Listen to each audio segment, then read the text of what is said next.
Monday, January 5th, 2021. The Commission meeting is 4:04.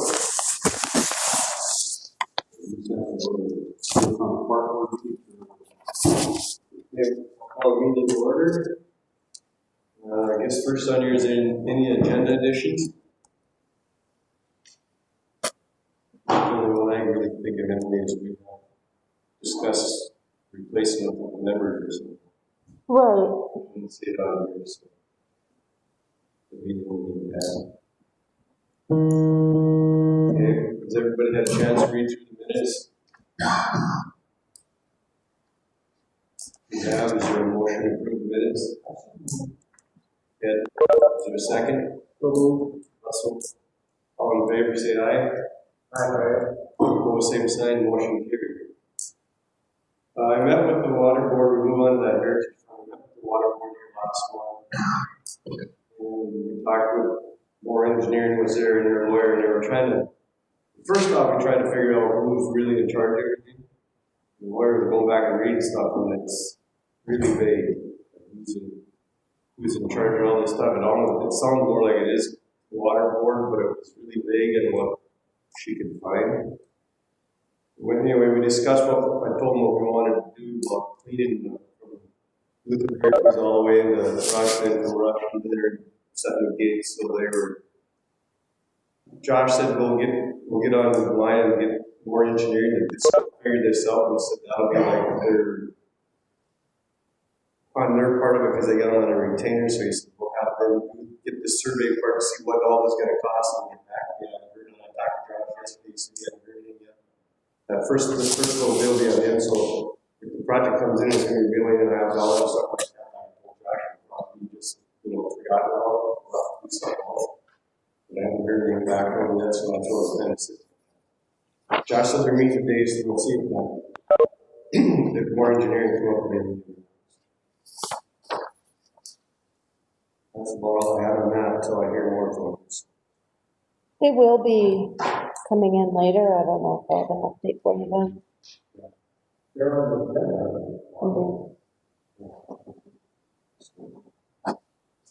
I see Jake's not here, but last I talked to him, I heard to Richard that he's Midwest still hasn't got back to him. We give him a timeline and they didn't get back to him. So I'm going to start rebidding this. He's going to talk to Red River and a couple of places to see if they can get someone else on. It's going to be crunch time again. last month I meeting, you said December 15th. Yeah. So nothing there. I don't know who was the names. Now that guy told Jake they were, but Jake said we'll walk me out here doing it, so I think he's just going to get their hunter out. Last I talked to him, he was going to start getting bids from other places again. So Maybe one member should call. I'll call Jake and I'll call Jake and see what's going on.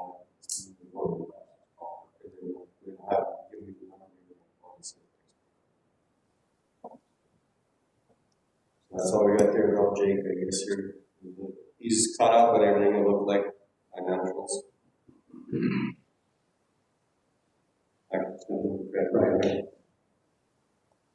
That's a good thing. I don't know if he's going to be able to open up this spring or not. They see last night how they changed 65% asking more than 2 million or something like that. It's getting better. 2021 lease lot amounts. What you got there? We just increased it last year, so I don't know that you guys want to change it, but we should just review it and.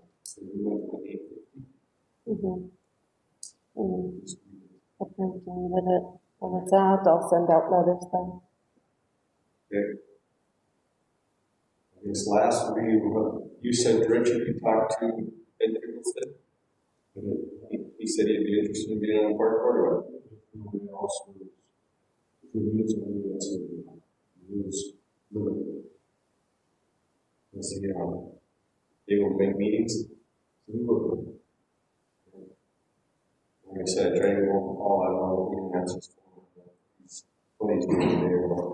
I forgot to call him last night. I'm sure they will do last night. Anything else, Emily? Anybody got anything? So we're all. We said, well, we got Ed and Brandon. We were replaced Brandon. So actually, probably not all the people. Paul's not going to do it. He said he was going to keep doing it. Just didn't show up. But maybe we should. I would nominate. Is there a second? There's been a motion of having people sitting on the park board, all in favor, say aye. Opposed, same sign. Motion carried. You want to go home, Richard, and tell him he's got a nice job? Leave me his number, and then I'll give him some stuff. As far as all You mentioned one time we were all putting in the paper advertising, did you get in the paper? We never responded. Nobody jumping to be on boards. Right. What's that? Nobody's jumping. No. Get on the board. So, all right, well, I'll talk to Paul and see what we have in place and if we can start making some meetings. Anybody else from the lake? That would. That's what Nice Ed lives up to year round, so I think Nice Ed. I asked my son-in-law and he laughed at me and why. Did you ask Darren? Huh? You asked Darren? I asked Darren about it, and Darren said he'd be like Paul. I said, during the summertime, we would make any meetings, winter would be, if there's snow or something, so I wouldn't make them either, at least I got to get the snow removal, it's a big job. I made a few calls this morning. Yeah. We got I guess we'll all on the show.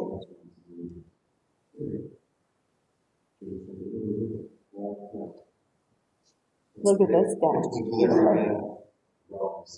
Right. Anybody have anything else to really discuss?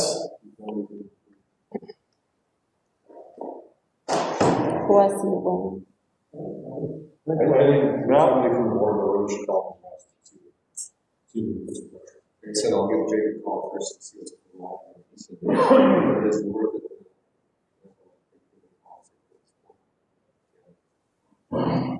Find out the guy that he's contacted most, I don't think he's there anymore. Oh. I think four people left that Midwest. That's the problem. The guys that Jake dealing with all left. I think yeah. So, I mean, April's right around the corner. That's going to be irrigating. Sitting in the irrigating. It did quit the last one.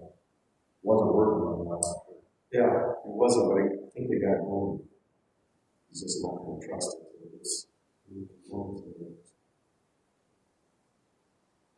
All right. I have nothing else. Maybe get anything come up with the building. I never did hear Jake say how the gaming turned out. We should be reporting. What? I haven't heard from him at all. I don't know. We have all the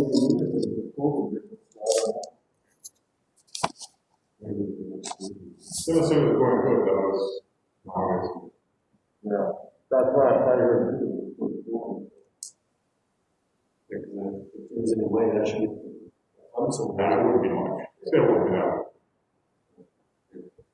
All right, there's nothing else. So motion for the meeting. Richard, is there a second? Brandon, all in favor, say aye. All same sign. Meeting's adjourned. That's not. Thanks, guys.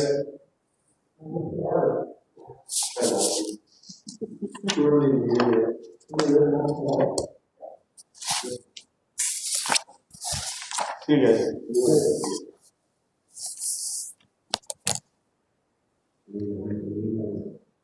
We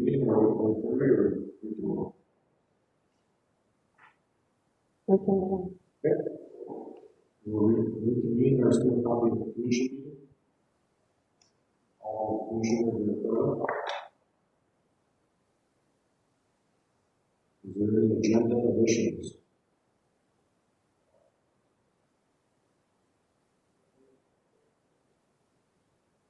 I do have one, now that I think about it. Just clarification on a, stop payment fee on a check.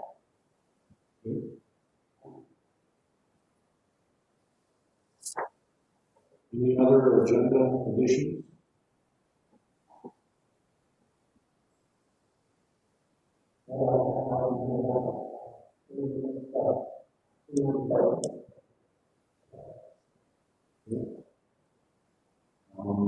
We're on the approval of minutes. Everybody have a chance to look at the minutes?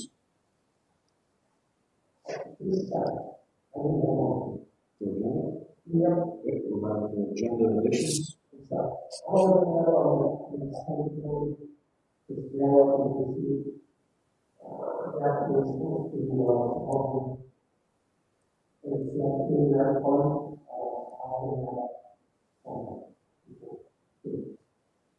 For the social service?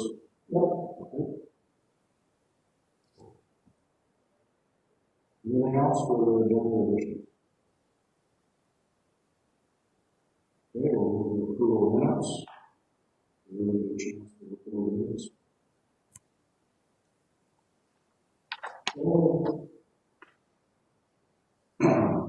Have a motion, we have a second. Okay. Second. All in favor? Motion carried. Are we going to go to the HR update now? Sure. It's up to you. Let's go to the HR update. Did anyone have any questions on anything in there?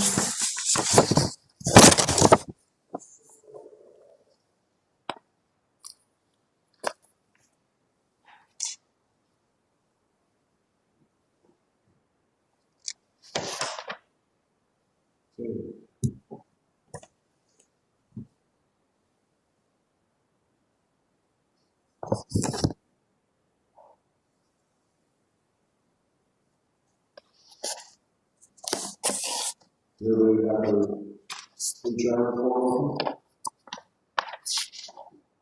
First one, shared process, 18 hours and 2 months.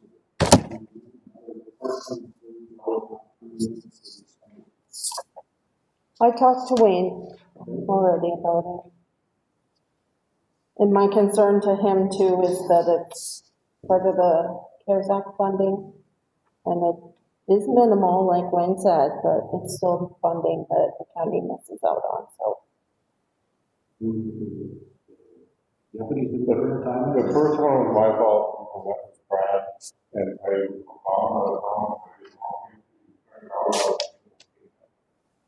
Brad was home, kids with COVID. So I was taking responsibility for that one. Open Bismarck. The second one is Wes, who, part-time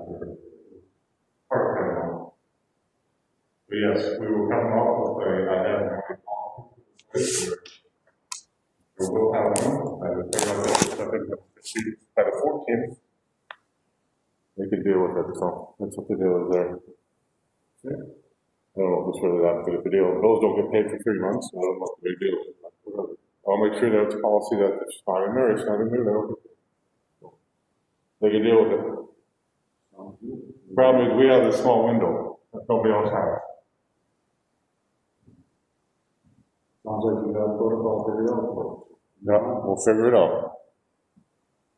Is this a? The next one is department heads consistently not taking lunch breaks, coming in early, leaving early, 19 hours for the week. Policy manual states 8 to 4:30 with 1 hour lunch. And you have, can you kind of give some explanation for that? You know, we are close to the public. So there are, you know, people coming in early, 7:15, leaving early, working through their lunch break to either come in late or leave early, that kinds of thing. Yeah. Well, I think we need to Yes.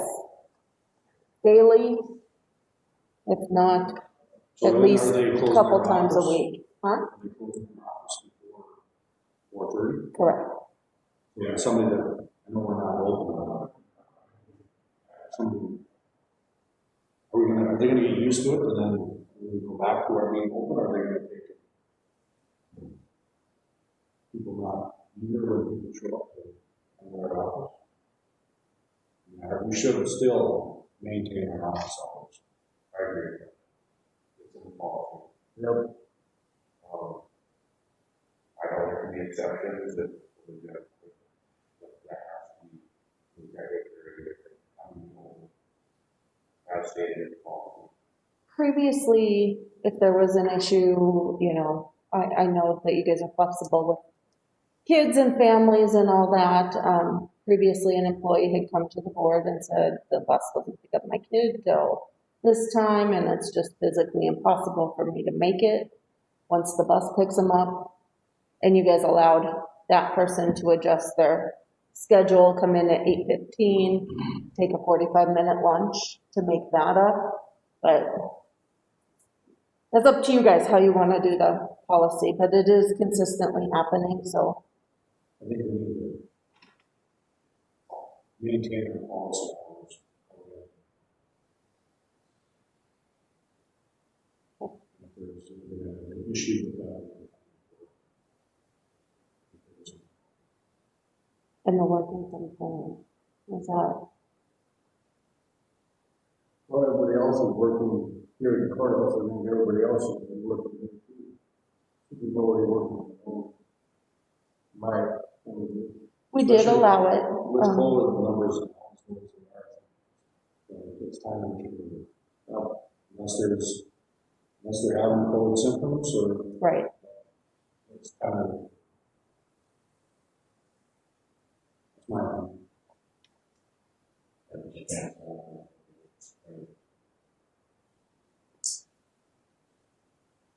What was that? We're all doing the same thing. Sean says that we're, right?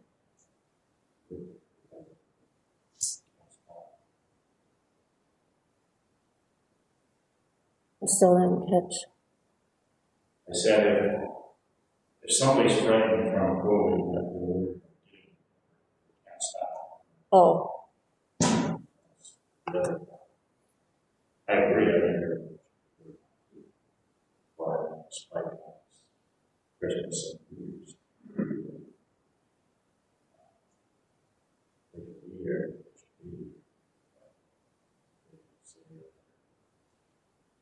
Great.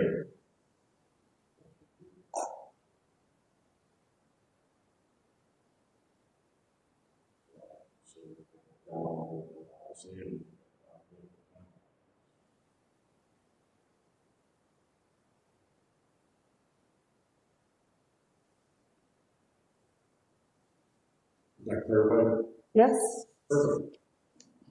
thank you. Anybody else any more discussion on that?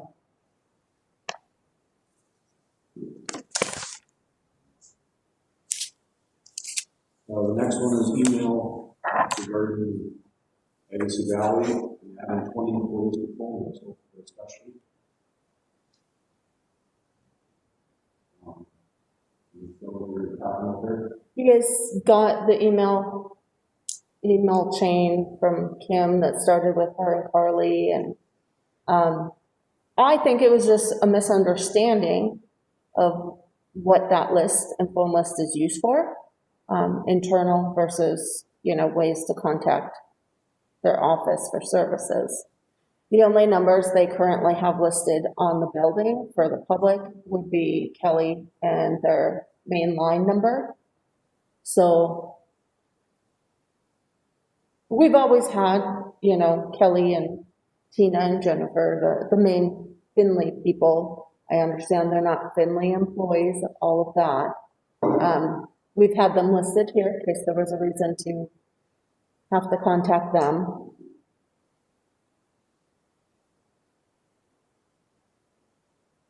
So I guess more of a clarification, what that was all about. And if you guys are okay with us just following as we have with the phone list. I have reached out to Kim and I've asked her, you know, to let me know if she'd like other numbers or information placed on the Facebook or website. We can certainly update that with all of that, but again, Trail County's website only has very limited information and phone numbers. Doesn't have all of their people, their phone numbers, any of that. So I haven't heard from Kim on any changes either.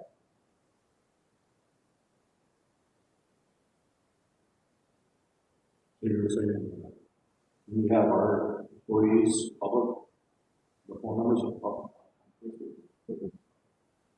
That's not even a public list. That's not listed anywhere. Just as, you know, if Amy received a phone call, she would not hand out Jenny's cell phone number to somebody. We would not do that. You know, hence why we wouldn't put all 20 people on there, because we wouldn't be handing out public personal information like that. Does that make sense?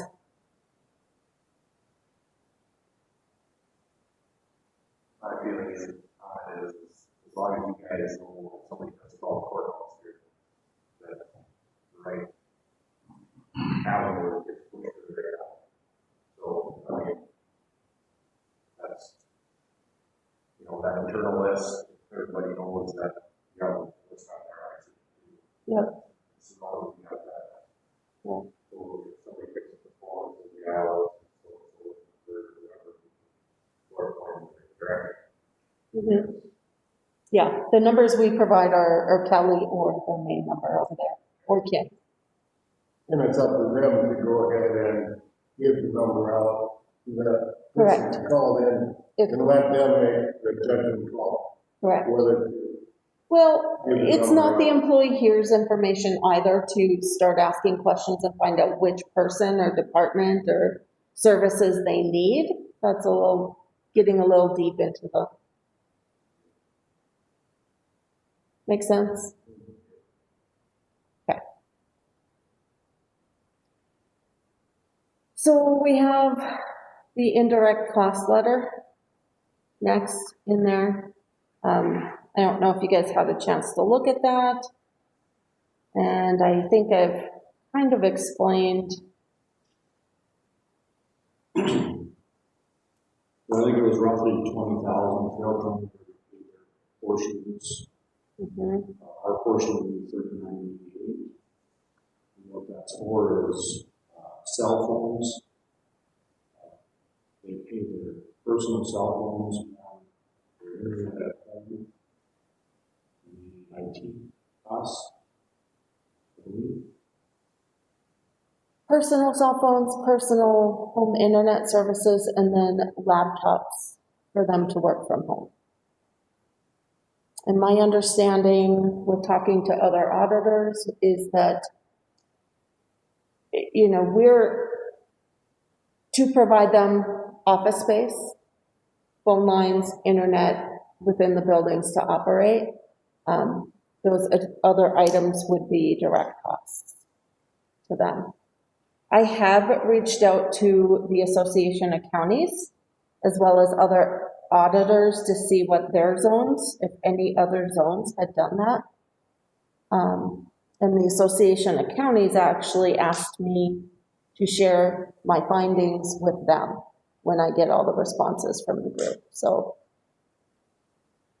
my recommendation would be to just question why we're paying those indirect or those direct costs.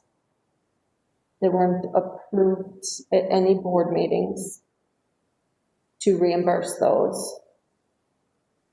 Wasn't budgeted, regular budgeted expenses either.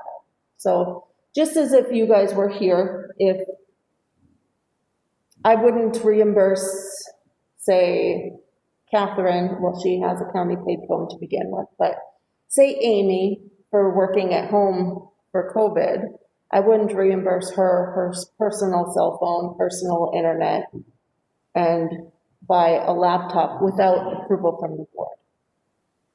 I wouldn't come at the end of the year with the 9 months of cost Does that make sense? You see where, I should say, do you see where I'm So we didn't have a budget. correct?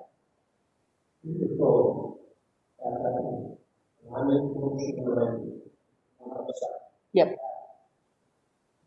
We were going from there and that they paid an 80% down.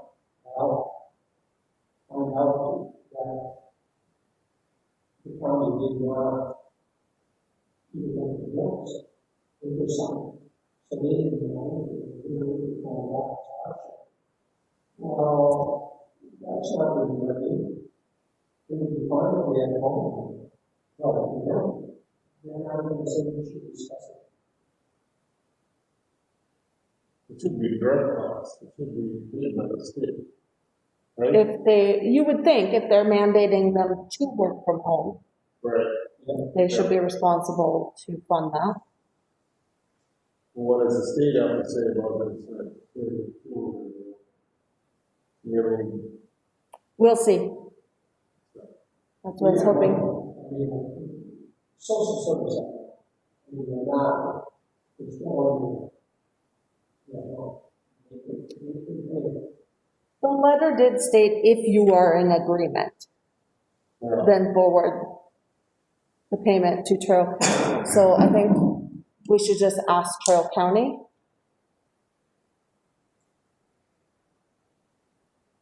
And then wait and get responses from what everyone else has done. Does that make So the total bill was what? roughly 20? 20,000? So it was already paid for. Correct. They, well, we didn't really get to look at this.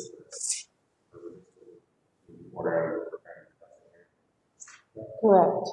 And that wasn't included with the original letter either. I requested. Because we should be submitting for our records what we are paying for, not just the letter saying pay us. Right. So, I agree with that. So what you're saying is that we mandate state, we're the direct. correct.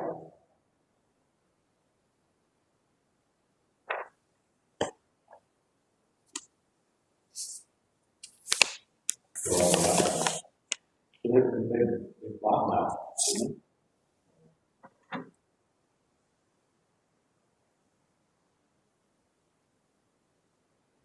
What's your feelings on that, Charlie? We guys discussing. The Agassiz Valley, they submitted a request for Trail County to pay 80% us, 20%. They bought laptops, paid for personal cell phones, internet at home for the employees. You know, it's cold, I suppose, it's, what else we do, but I don't know about laptops, why we bought laptops, and we didn't have a budget for that. You know, we'll pull that out. Is that the norm? I know that's what they did. I know they were directed by the state to disband, so to speak, out of the courthouses and work from home. I don't know all the details of why that happened. That's not my involvement, so to speak. So I'll get more information from Kim. Was that brought up before? Do you think that being director as well, then? I don't know. Well, maybe we get more clarification from Kim before we get up. This was originally supposed to come out of here, correct? Is that what That's her suggestion. it says here? That's where she is saying we could take it from. But that's freshman memory. She didn't say anything. She didn't say the trail and requested. I think she got that. And the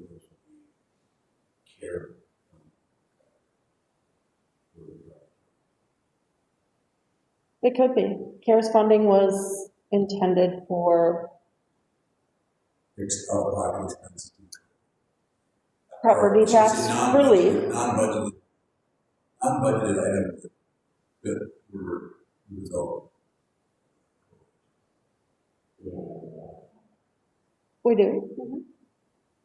It's the same as when Ben and Wayne came after the first payment of the 99,000 and wanted to take all that money and use it for the radio system, the 911 updates and all of that. But normally on our commission, usually we like to know what the money's being spent on before it's spent. So we can just do it. And that's, she actually, I don't know if she asked for that form first or what. And let's just get some clarification for you. The revenue's been going, it's been, that's. Well, there's $4,500 here, computers and, video conferencing equipment, another $1,900. That's a lot of money. Video conferencing, I think, was, on the laptops too, that I believe the instead of doing as many in-home visits, they were training with foster care.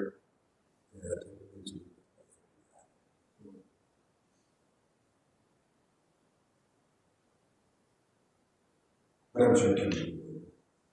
I think that she could give us a little more. I'm not opposed to what she spent.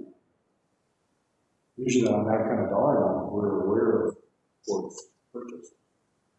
Right.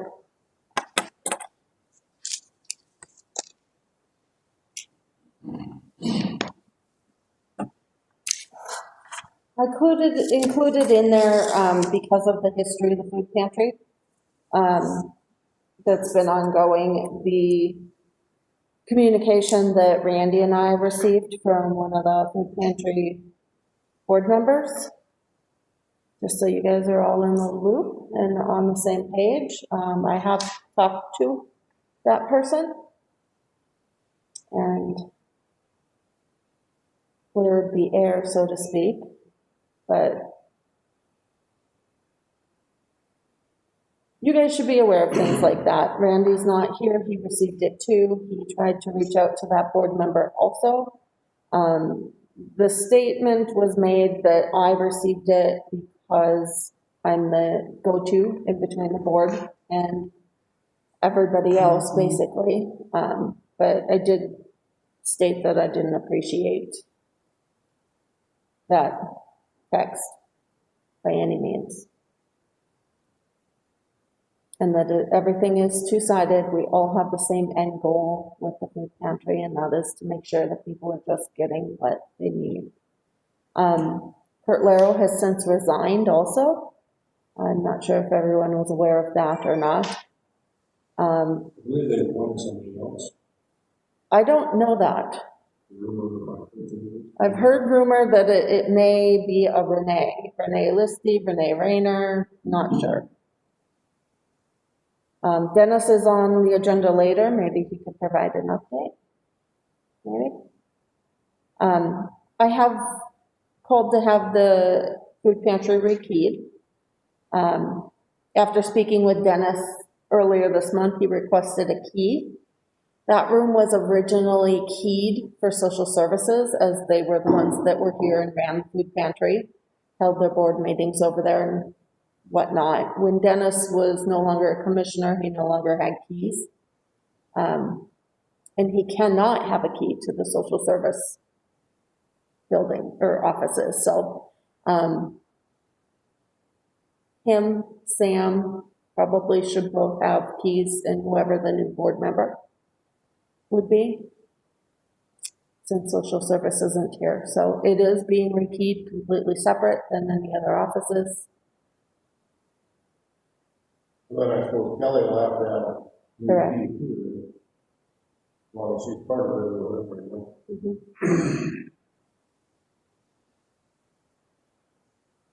That's my update on Any questions on food pantry? No? Don Huso informed everyone at the department head meeting that he'll be leaving maybe May, June, whenever he wraps up the 2020 flood. He's in the process of working on all of that right now. He has began transitioning some of the 911 duties to Ben already. So just wanted to update you all on that.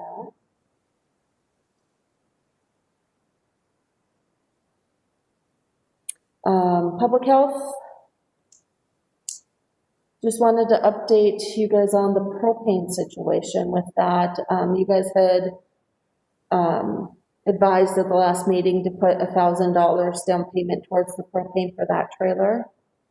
And it ended up with $142 of propane purchased. I just need to know where you guys want to take those bills from then at this point.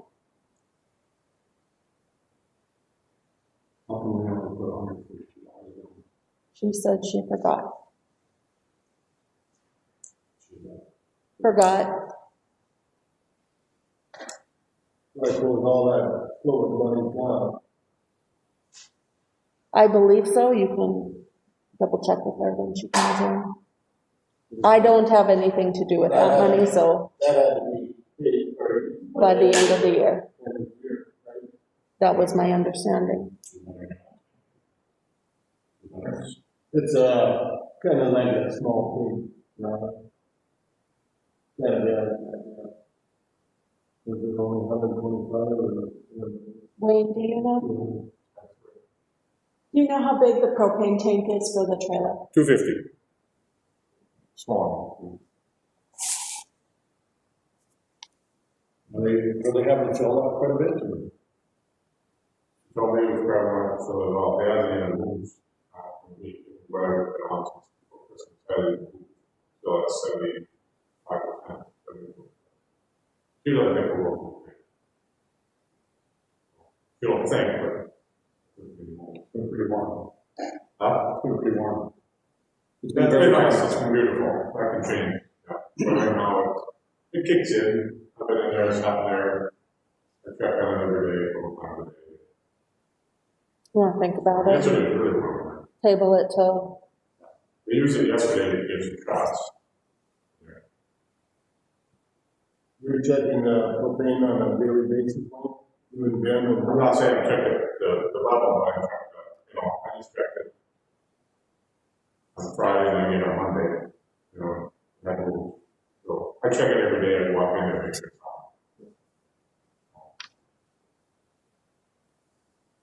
it should be good on that then. She's coming up with. 45.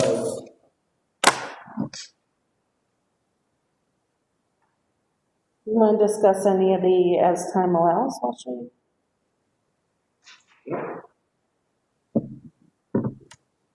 Lighting is too long of a topic, maybe janitor?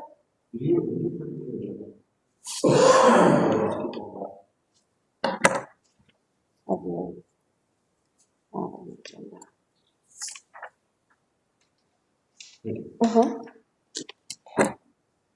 Janitor position, it's ran in the paper, it's on Facebook. Had one person email me and inquire, and she requested an application be mailed to her. So I did that. I haven't heard anything back. How many hours a week are you looking for that position? 15, 16. Roughly, that's what we would like, yes. I mean, I feel like that would be a good amount of time to be able to hit the things that need to be done. That's with the lawn, the yard work and stuff too, or not? Is somebody else doing that? That could go either way. It really depends on the person that you get sometimes, how quickly or how not quickly, you know, attention to detail, how much they really end up doing, those kinds of things on what time allows for them. How much do we have budgeted for that?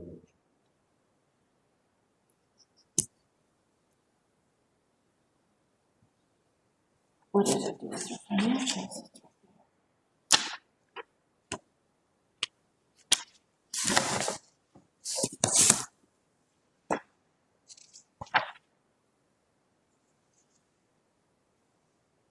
$21,500 a year.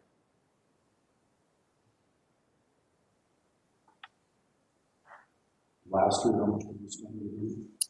Yeah, I do. We spent 4,000. $4,000. Yes. What's that?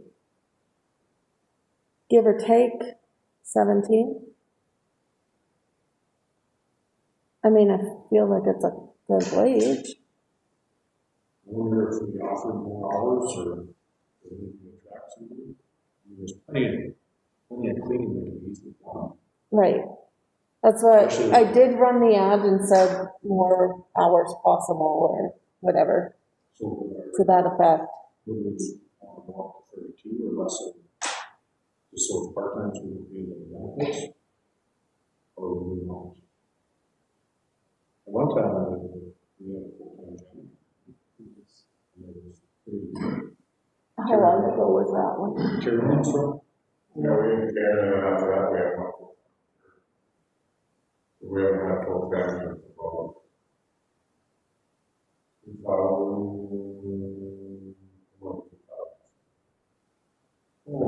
Probably 10 years ago. About 15, 10 years ago. Yeah. We did away with the boiler, and also we did the, when we did away with the boiler, we didn't need somebody to come in. 10 years ago was when I started. We didn't have one then. Oh, yeah, at least 10 years ago. Yeah. So what if you did part-time, you know, 20, 25 hours and offered like a percentage of benefits? You know, percentage of accrual time off or, I think we need to do something because if we're only doing hours. What's your other option? I mean, we need the courthouse to rely on you guys to mow, take turns on mowing outside. I mean, it should be. we try our best. Well, it's great. Well, they're already pitching in, helping clean up cleaner stuff, you know. Doing floors on the weekends and stuff, that's, No, I mean, it's, you keep doing that, you'll get burned out. I also take pride in it looking decent though too. You know, it should look decent for, Well, I mean, it's our courthouse, we want it to, this is a home building, we want to maintain it. I guess I'd like to see us throw some benefits out there, do something, add hours, or try to tax somebody. I remember when Karen used to do the flowers out front, the beautiful flowers out front. we do have, I purchased personally a bunch of bulbs to plant in the spring. Personally, yes. It, again, because I would like the place to look nice. Just like decorating the Christmas stuff, and Wayne mentioned too, next year we should put something in all the windows because it looked nice this year when we did it. I just, you know, county buildings should look nice. Windows were cleaned once a year. There's plenty of cleaning to do. I mean, it's a big one. They hired somebody extra to help clean the windows and somebody to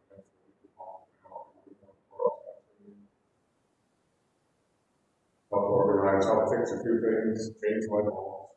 I mean, there's something somebody can do in here every day. Exactly. So, that's my opinion, what do you guys think? I agree. I know years ago, my wife helped Karen watch windows for weeks at a time and plant flowers on them, and there was weeks at a time and stuff. Once a month, the floor can be waxed. We get it, they can do wax the floor. That's a lot of work. My feeling is, I've been through both, and I thought we did a pretty good job with the gals that had, so it's just, it's at that point now where we tried it for 10 years. We saved money, but was it worth it in the end? I don't know. Well, what's being reflected, we're going to Exactly, yeah. I think, I mean, that one year we had the summer help, the summer girl, she did a lot of the neglected things. But yeah, I think, Well, even like this COVID time, like people coming out, I wouldn't mind seeing handrails wiped down 2-3 times a day. Run a rag up and down. Some wipes or something, and just common sense. I think we should have another ad that benefits, some kind of benefits, flexible to see if somebody's willing to apply. yeah, our, Well, Karen, you know, I'm just going back to the old days, Karen didn't want to be here by 7 o'clock. Yeah. And she was one that had the door open, trouble with sign offs a little bit. Things, of course, come to her, and then she would be here until probably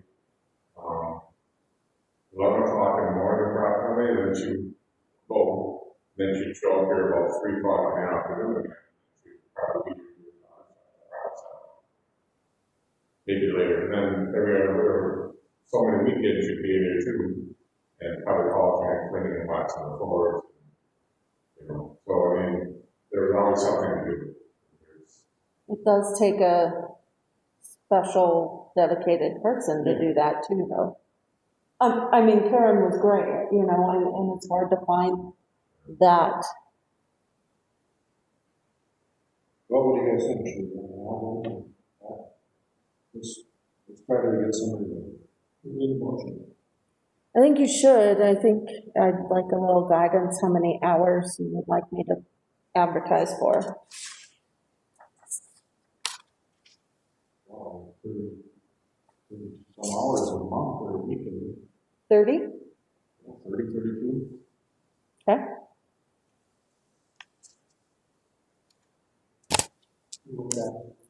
I don't, I want whatever you guys want as a motion. What kind of benefits are you offer? So much for health insurance and If you're going 32 hours, that's going to qualify for full time.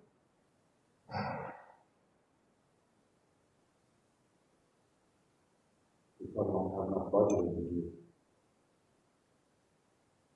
full time this year, but You do not? Well, maybe we can start out at a lower scale, and then work up, and budget for the following year for more, you know, that way. 30 hours. And that's what's full-time and part-time hour? If you go below 32, it will be part-time. Our policy manual does say, I believe, well, you'd have to look at the benefits portion of it, because that will affect your budget greatly. The retirement, healthcare. I just don't think we're going to be applying for Oh, you're getting like the mobility insurance. Insurance is insurance is a big one right there. That's how 25 and benefits at 50%? right. How's that sound? That's at least, you know, a little easier on your budget for this year. $25 a week, you're talking? What kind of number? How It's up to you. 117. See the applicants. So that's your motion. Motion made by Ted, is there a second?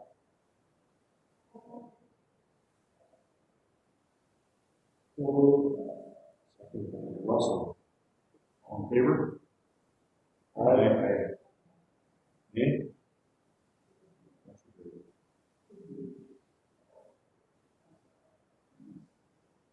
Hi, Catherine. Is that Catherine now?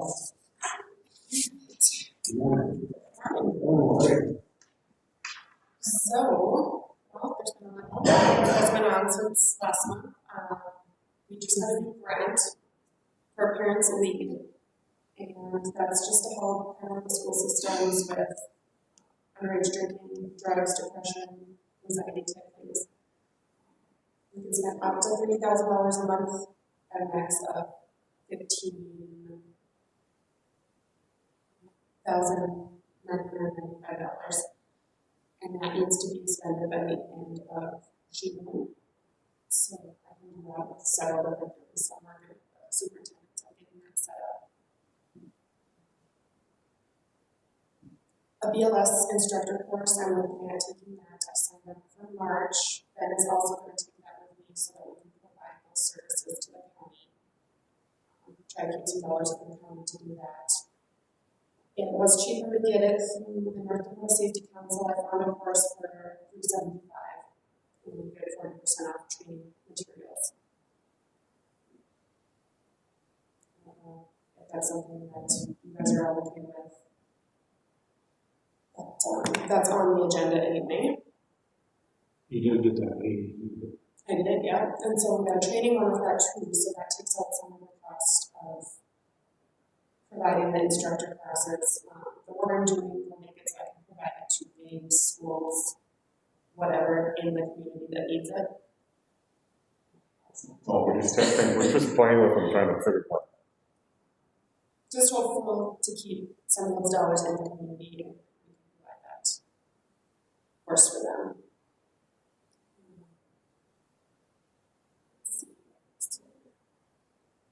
So I have a car seat certification maybe right now. I think the only one in the county that's certified is Rick. So I'm going to get that updated. COVID has had that on hold.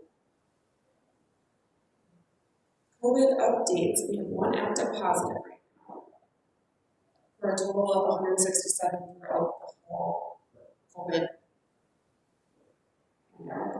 for the county. We have given 10 doses of the vaccine.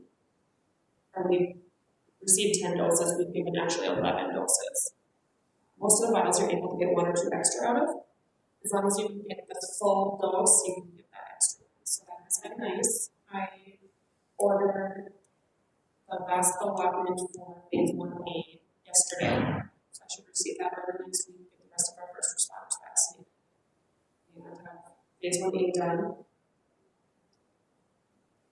Do you have any calls for people on vaccination? I have 240 and they just keep calling. So that was another thing I had talked to Emily about yesterday, is that my phone was ringing off the hook. So I have a couple meetings Monday and Thursday morning that right now, especially with giving vaccinations, are very important for me to be able to hear and listen. So we're talking about maybe that if Aurora could come down on Monday and Thursday mornings or something like that to help me with that situation. I don't see it being forever. Just right now, they're expecting us to do at least 1 COVID clinic a week, and we'll have to do our follow-up clinic for those people who need that second dose.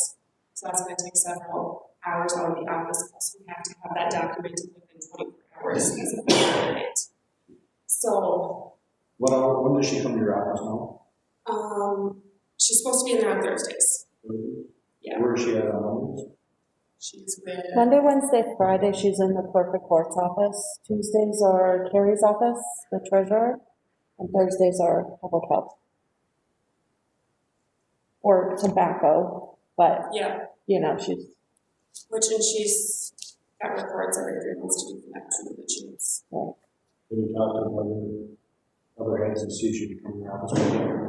Jenny has said she doesn't necessarily need 3 days a week, and I'm totally open for being reassessed at any time and communicating. Like, if I don't need her that week or something, we need to.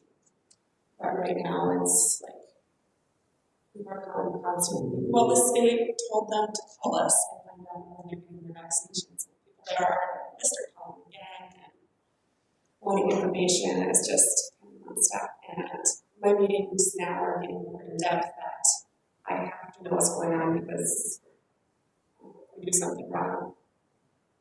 I don't. So Jenny's already giving her up for Monday. I haven't discussed with her that Monday in particular, but she has mentioned that she's okay with getting her up at some point.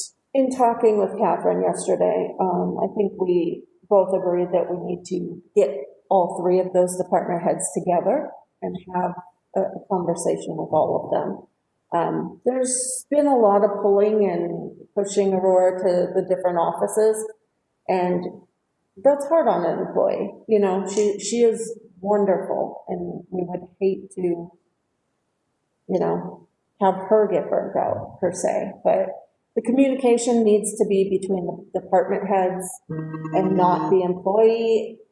You know, that will take some of the stress off of her. And we all notice when Aurora gets stressed and overwhelmed with 3 different offices. So, you know, we can avoid some of that and help her. How about that Amanda that you hired to do policing, can she come in and help us too? So, and How is that? I did discuss with her yesterday, she's doing her last week full-time at her current job. And she is available to come in, especially to help with immunizations, things like that. She's willing to work on the computer, help you things like that. So that is an option too, if Aurora is not an option. Do you have funding for that stuff? You know, as long as it doesn't go super overboard, yes. So we received around $54,000 for our grant this year, but we've also been told to ask for more if we need, and it's possible that it can be allotted, so I think we just need to not be afraid to ask if we can expend the money. But, Well, why don't you 3 department heads get together, talk over, make sure you're not putting too much pressure on the Aurora. If you need more help, then you know how to just long as you have some yeah.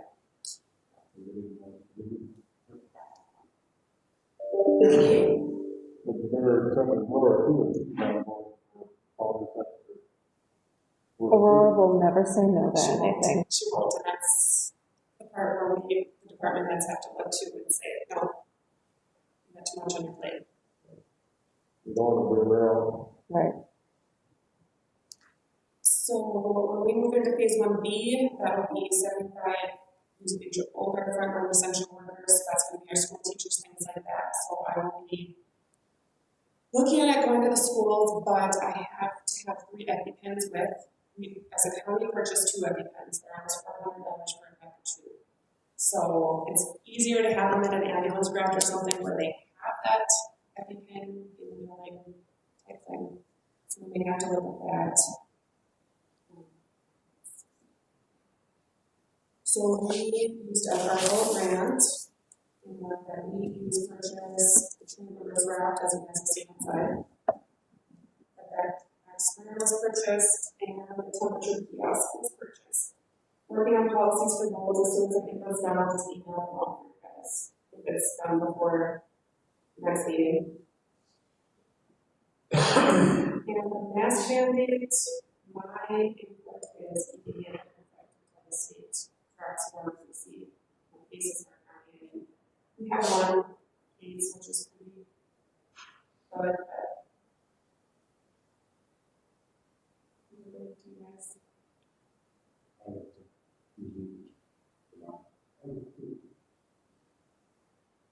According to President-elect, for his first 100 days of his office, he wants it to stay in effect at least through the 100 days, and I think we should follow his. To help state of North Dakota numbers drop drastically. So I am also looking at reinstating home visits. I've been doing just a couple that have needed lab drugs. I'm thinking that I'm going to start offering that. I know I have one client that will probably still say no, which is understandable, but I feel like those people need home visits too. So I would be willing to restart it, you know, and start next week if everyone's okay with that, but that's also another reason for me to call the office. So, as long as we can manage everything. extra, how many doses are you getting? Each time, do you know how many doses you're getting, or just kind of shoot for the moon and hopefully get back to what you get? So they let me know generally a week in advance how many I'm getting, and so I got that 10 last time, so that's 1 left of Moderna. And from the Moderna, you can get generally 1 extra. From the Pfizer, you can get 1 to 2 extra, but those are 5. They have told me to request the amount that I need to finish phase 1A, so I requested 16 to get through that phase. And then after that, I have no idea what they'll give me, but they have said that it'll be the same amount each week, as well as you get your second dose for those first round people. So I'm expecting anywhere from 20 to 40 a week, which is going to take up some time. So are you doing all the shots? That's why it would be helpful to have Amanda come in and help, because it needs to be a licensed nurse. So that's where I have asked her if she can do it.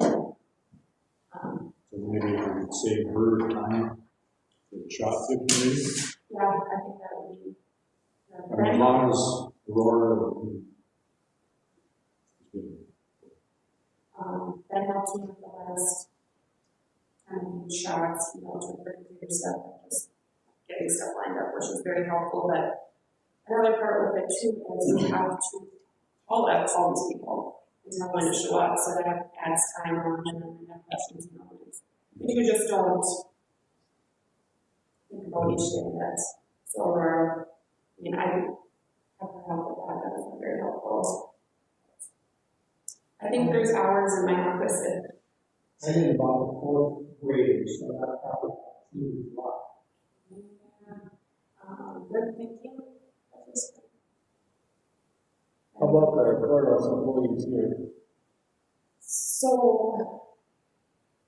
I think it would be different, Ben and I and Sheriff's Department have gotten in the first round. Everybody else, it depends on if you're considered frontline essential worker or not. So I'd have to go through and look at that, because there's a whole big criteria on how you're categorized as frontline workers, and we're close to the public right now, so I think that makes a difference too.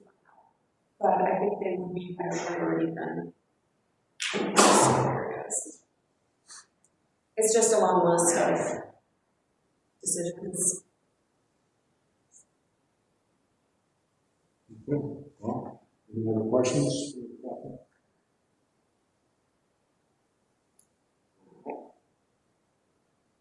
We did talk about the propane.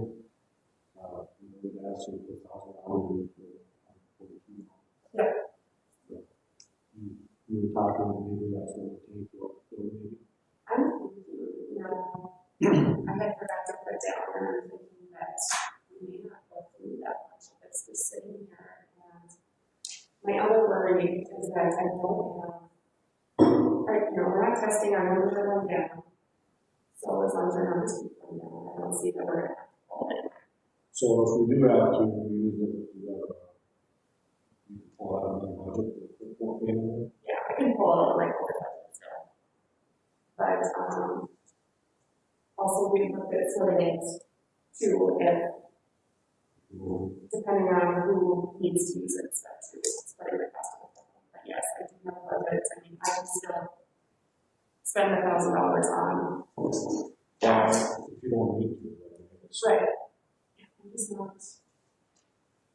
I'm not 100% certainty that we're going to. So that's. Things could change. Yeah, they could.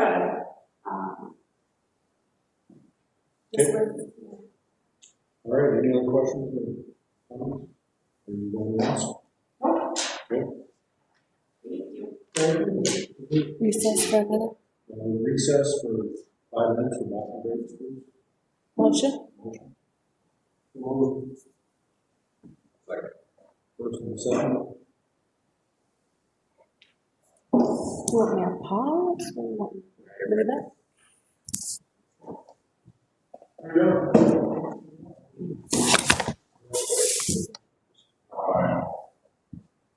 So it's catching.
Reed, you want to talk into that microphone? You want to talk into that microphone?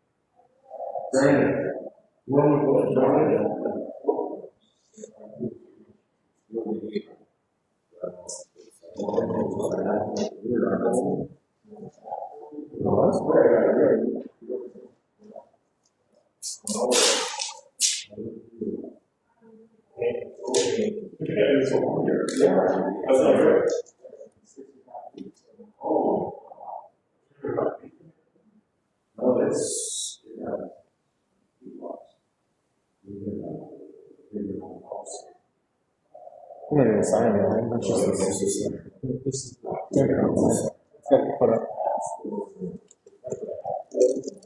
That's what. Oh, you want to? No, this is the sign. Oh, this is fine. Oh.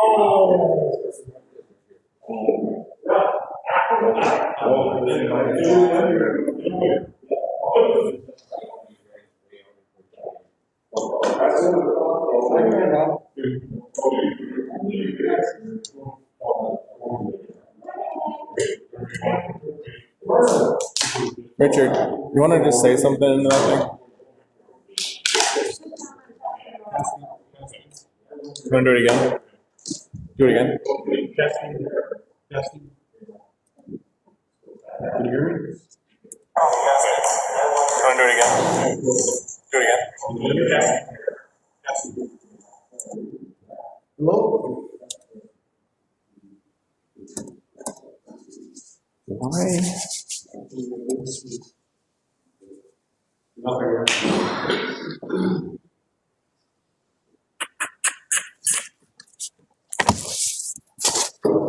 that on the No. No.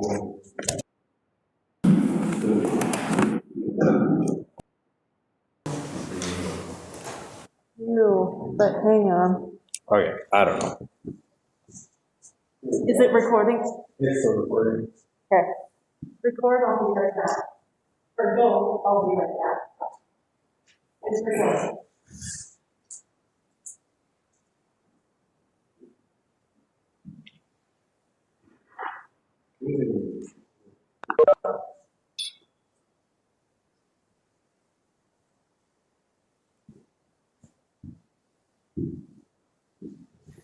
Okay, we're gonna reconvene. County Commission meeting is 9:15.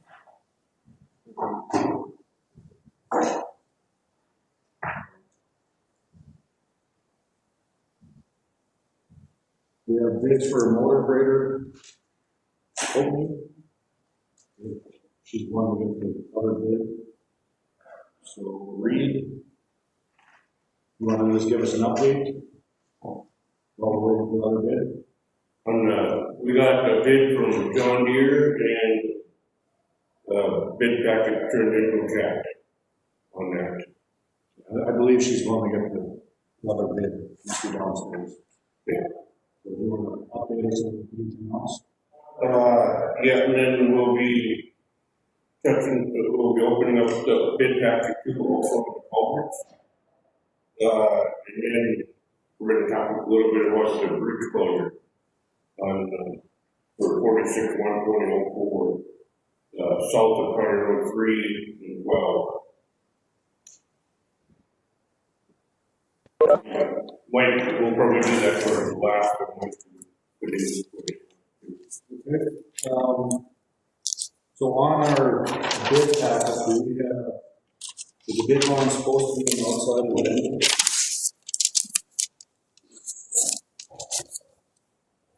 What's for the bid stack, yes. Normally it is on the bid stack, so just, did we clarify that?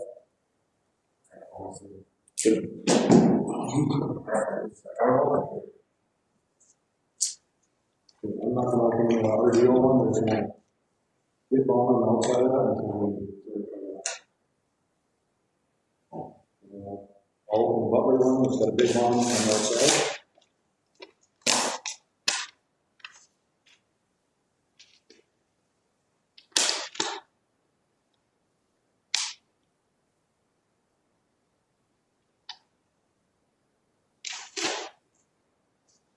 Bid bond on the sign.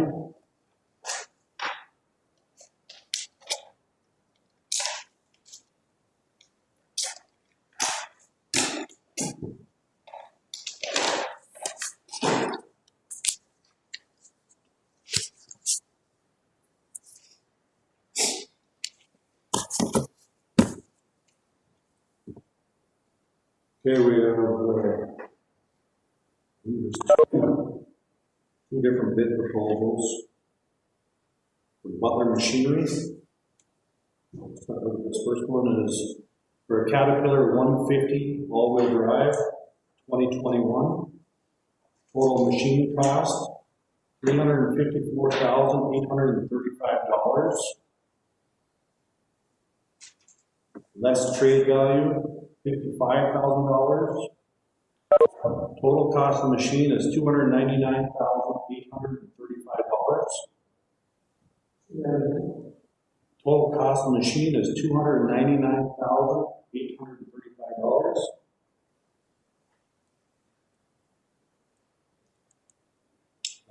There's additional items not in the base bid price. They have for 8-year, 8,000 hour total machine warranty, mileage included for $11,055. Or a 9-year, 9,000 hour total machine warranty, mileage included for $28,395. And also a reversing fan for $2,460. Date of delivery is 20 to 25 weeks.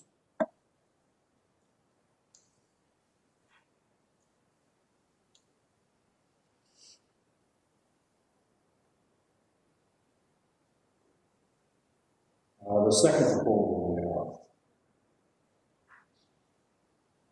is for a 140 all-wheel drive LDR 2021.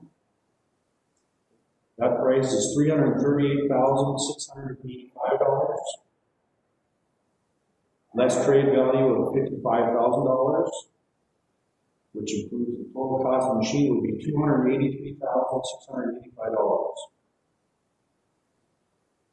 Items not included in the base bid price would be 8-year, 8,000-hour total machinery warranty, mileage included, $10,255.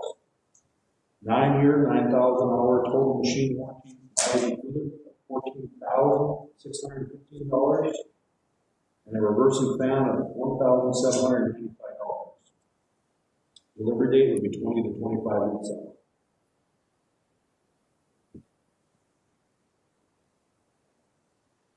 And I believe we have some different finance options that we required as well.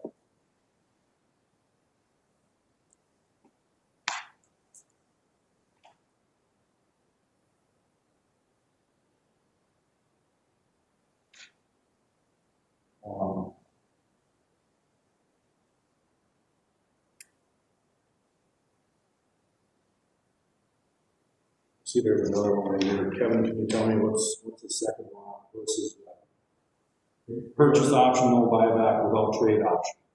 Which one are you on? I'm on the 150 all red. Okay.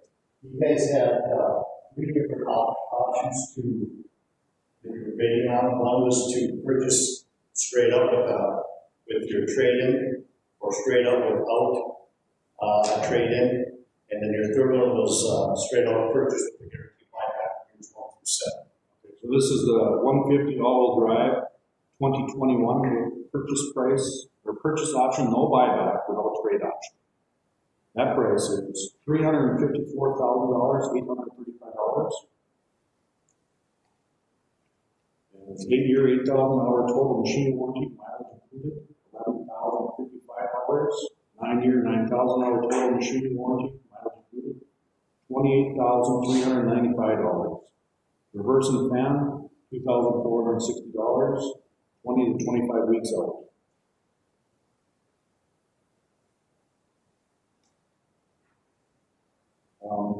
Did you look over those specs? Number 8 is the bid. Number 8, no proposal shall, or no proposal will be considered unless accompanied by a bidder's bond attached in a separate envelope clearly marked as bidder's bond, with sum equal to 5% of the total bid. That should be on a separate envelope on the outside of the bid, I believe, right?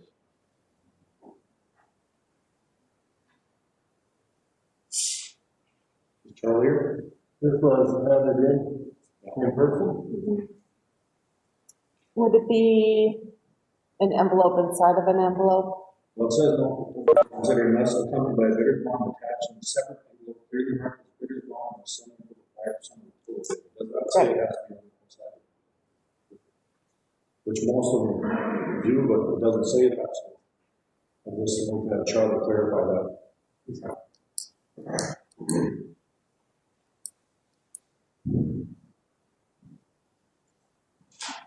Is it possible that somebody could run these down and have somebody come up and copies for us? What, Carly? Thank you. What, how many copies?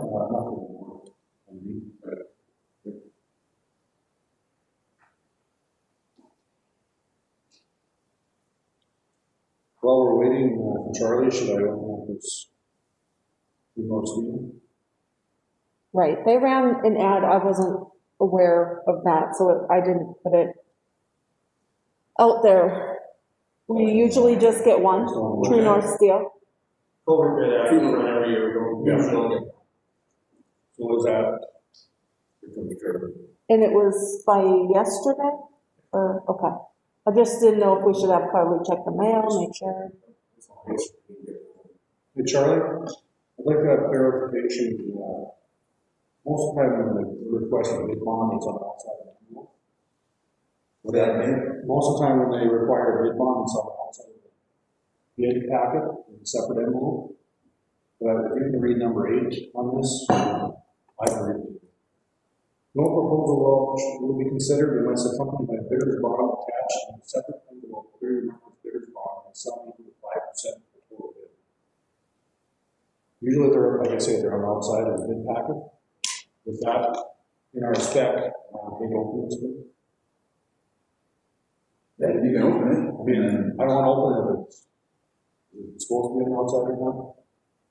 I mean, from what I read you. Let me Says attached. read. Excuse me. Attached. It's attached inside there.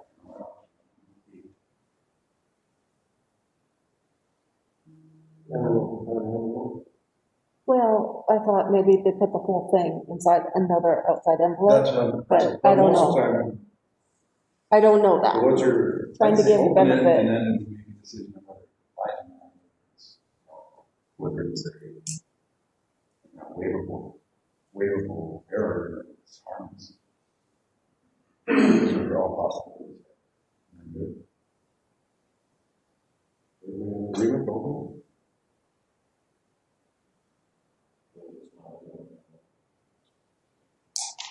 The first thing you want to do is look for just for the record, you want to look for the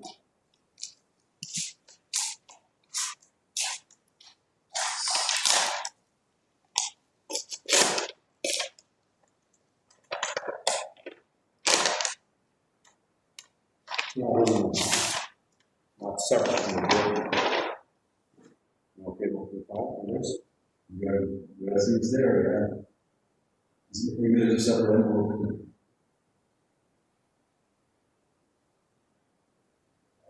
I mean, unless I dig through it.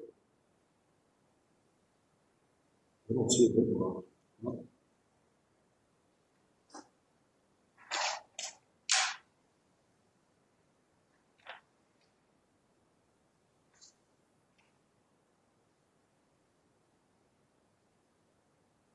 It says it's not attached. So, I don't even, it's not in there.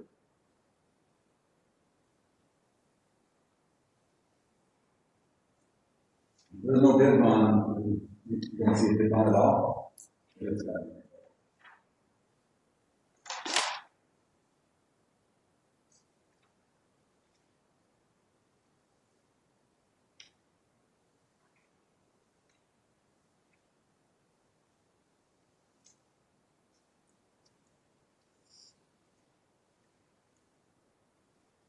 No bid bond. I just put it back in the exact same order it was, put it back in the envelope, and then reseal the envelope.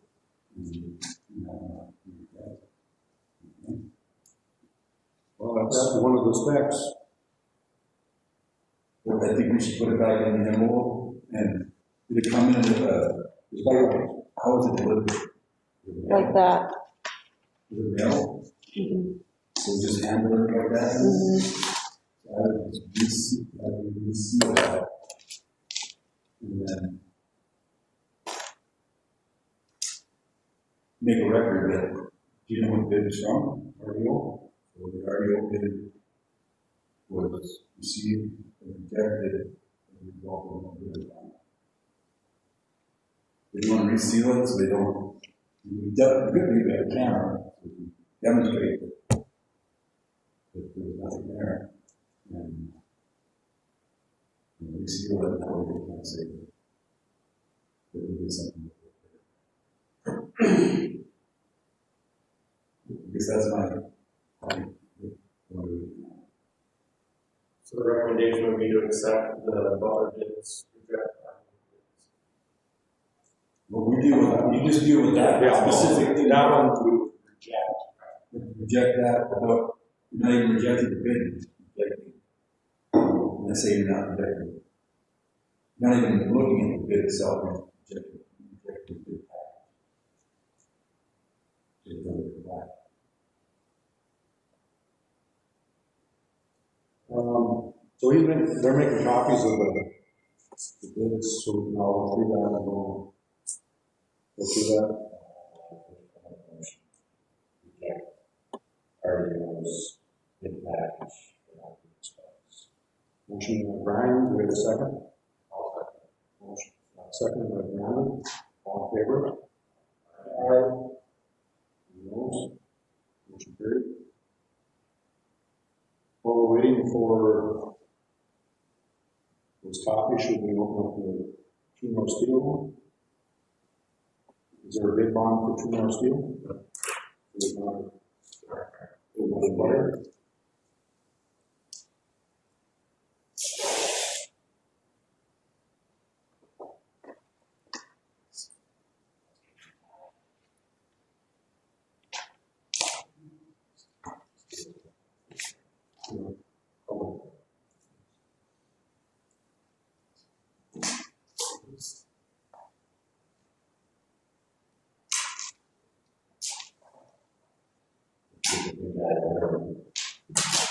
Really?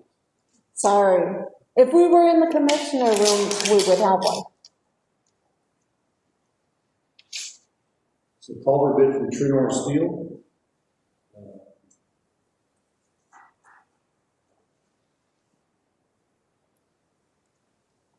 Galvanized corrugated metal pipe, is it been plastic too, or just?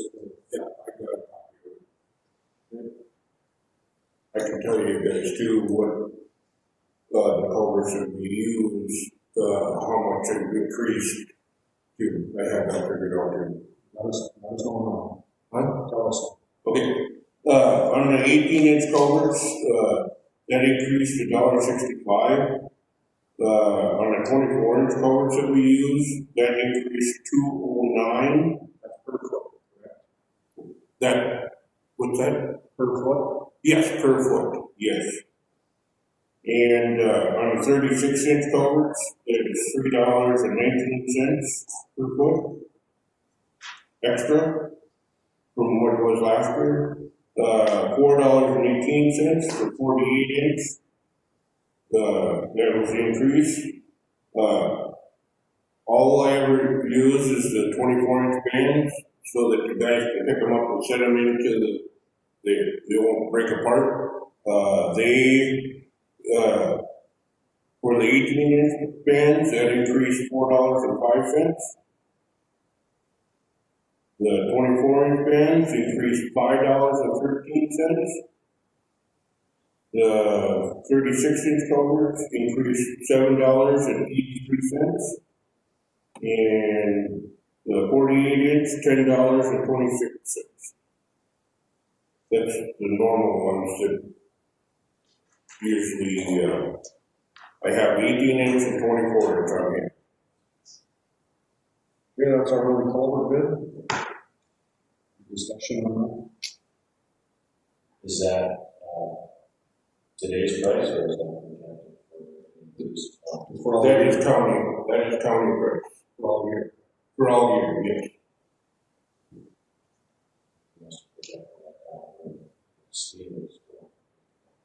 Yeah, this is locked in for the whole year. And, like last year, there wasn't really much of an increase, so that they usually wait 2 years and then jump. That's what they did. So, but then I just need the approval for that, I guess. Is there a motion to accept? True North Steel bid. Motion by Brian, second. Second by Russell, all in favor? Aye. And I ordered the culverts already, last year's prices.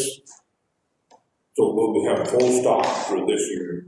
So we'll get our increase back, to replenish our inventory.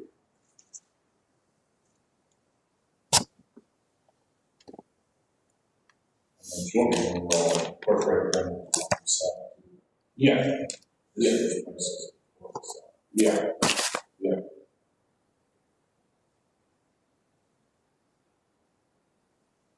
We should wait for this copy. We should wait for the copy so we can discuss it. You have something else you want to do about? Well, you want to do that and then do the bridge thing? That's the next thing.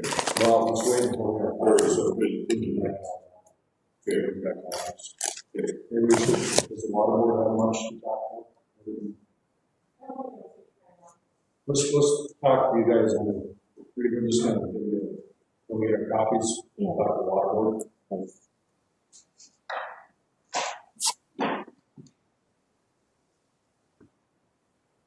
Thank you.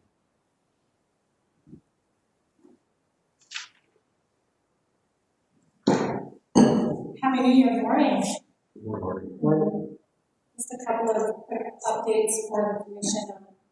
Our secretary Tasha is out, she's probably not, so she's on maternity leave. So she will be away from the office. Dawn is kind of stepping in to assist in doing some things around the office. So if you need something down, we are now otherwise. Phones will be manned and we'll take calls and do the things as they come in. Lake Tobiason, we are proud to report that that project is substantially complete. So we're really excited about that. The only thing left to do on it is to install a sluice gate, and we also need to install a sign attributing funding to the Outdoor Heritage Fund. We will be putting up a new sign in compliance with that funding we received. Is there anything else the commission would like to put on that sign as long as we're putting on? If there's anything else that the county needs to do out there, let us know. Install that sign. Otherwise, funding sign will go up. Other thing, we've been in contact with the park board regarding Golden Lake complex. There's some historical agreements that go back many years, back to the 60s, and some of that historical agreements. We pulled those out to one of the parks. Looks like a clean out needs to be done. We need to study what the scope of that project and provide information to the park board, the agency that manages that complex for the agreements. Also, just wanted to let the commission know, if you don't already, that we do have a project or an initiative to get rid of beaver dams. The water board has committed $10,000 in their budget to hand out basically grants, $500 per site per year to go remove that beaver dams. We've had 3 or 4 participants this year so far. If the commission, we intend also to kind of be more on the board next year. Intend to provide that funding going forward as they are producing. So if you know anyone that needs to be removed assistance, there are grants that we offer. And then one question we did have for the commission, recently, or not too long ago, our secretary had an issue with her computer. It was down. She attempted to contact tech support, but the county engages with and didn't have a response. So we did use an outside tech support person to assist with getting that computer up and running again. I know there were some concerns about whether or not we should be utilizing outside tech support. I did want to let the county know that our system is not connected to accounting systems, but I wanted direction from the commission on how we should direct our secretary going forward. The commission feels that we should be using our contract provider, or if you have any issue with us going to an outside source. I think we discussed it earlier that, since we already paid one, we could utilize the provider we have now. Just so you don't have to spend more money, but I guess you never got back to me. No.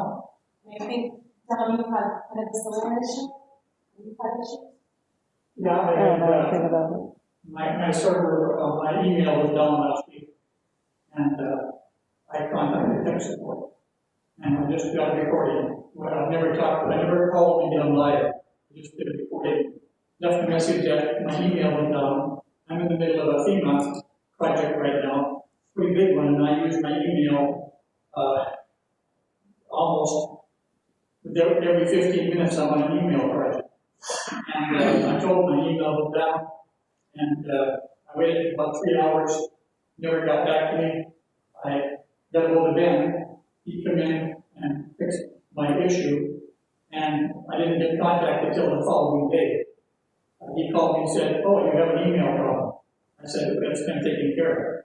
But I was not pleased that it took over 24 hours for tech support to get back to me, and that's not acceptable to me. I can't operate that way, or I have to have something that can be fixed. If I have a problem, I usually go to Ben, and he's pretty darn good, and he helps me get things straightened out. Yeah, I've not had good luck. I had problems last year. It's not been working out. The main thing is they don't get back to me right now. That's the big issue, is that time is pretty important. And when I have to call them, leave a message, wait for them to get back, sometimes it's 2 days later. And I can't deal with that when I need my system running right now. We haven't had too many problems with tech, and we don't think about the tech in the office, so we've not been so far, but we would like direction from the commission on their preferences. It is difficult when the system is going down.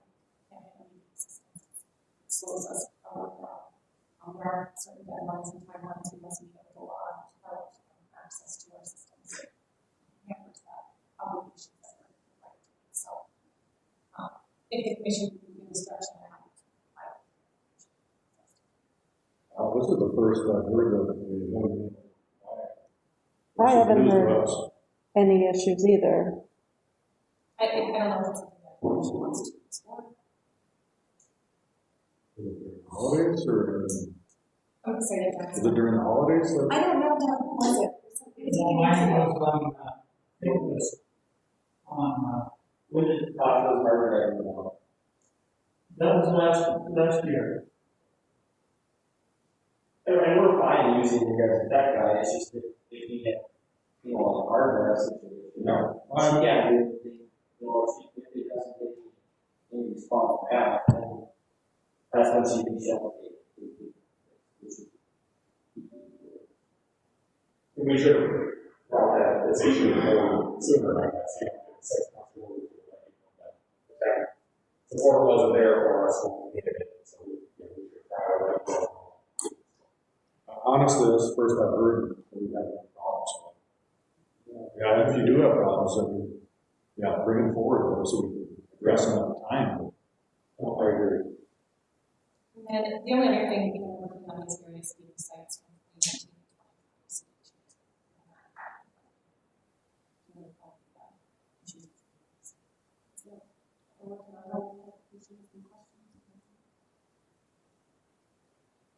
Going back to the tech, I would think we try our tech people if they don't fast enough, if they can't get back to you. Outside person. Ben, does he generally respond to you pretty timely? He has never taken more than an hour to get back to me. So, yeah. I'm more than willing to help if there's an issue. I can reach out to him too. But yeah, like I've told Don, feel free to reach out to him because I've never had an issue with him. How often do you guys? I think there's, we've got some more time.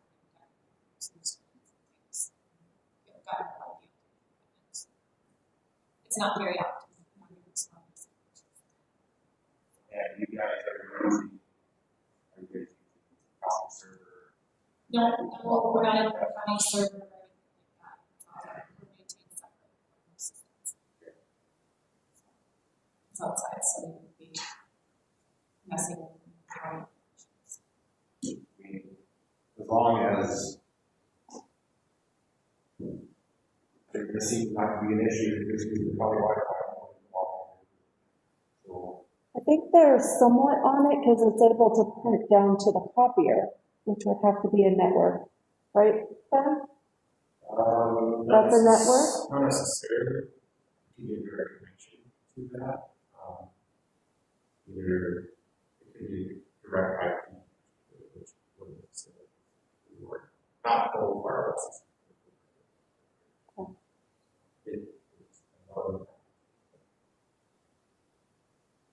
We'll attach to these county support if we want to make sure we'll reach out to you guys.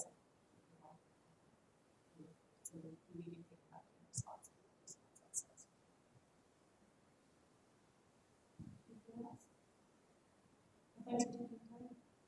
Happy New Year. I got a question. Is Brady, did he ever get back to you guys yet on for me? Travis responded already to me. He's, they had an issue. Never worry, but I think it's on. Well, maybe that's I thought that's what it was, if we called and I think it's on one week. The last time I talked to Brady, the first guy was coming with, he had to have him for the surgery. And then, so then another guy got put on it, and he got called it, and so there, we talked about it, what type of structure he's gonna make and stuff. But I didn't really bring it. I was wondering if you guys had seen any plans yet about it. But he was gonna show me the plans before, they would put it up and stuff. Yeah. Just tell Brady to give me an update and, stuff on it and see how they're going and if they need me. Because right now, when you want to put it in now before spring, then, so that it works properly over there. And then I don't know if you guys have looked at what the dam structure looks like now, with the breaks being missing and stuff. Is that gonna be fixed? Well, it's on our agenda to talk about. Otherwise, it's gonna end up with sludge going down, going right through all that now. Because the structure is so. Okay. Oh, if you guys need anything, just give me a holler. Okay. Thank you. Thank you. Yeah. Thank you.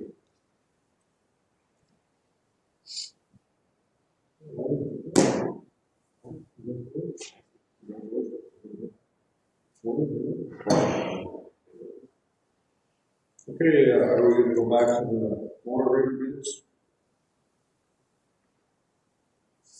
Everybody's got a copy?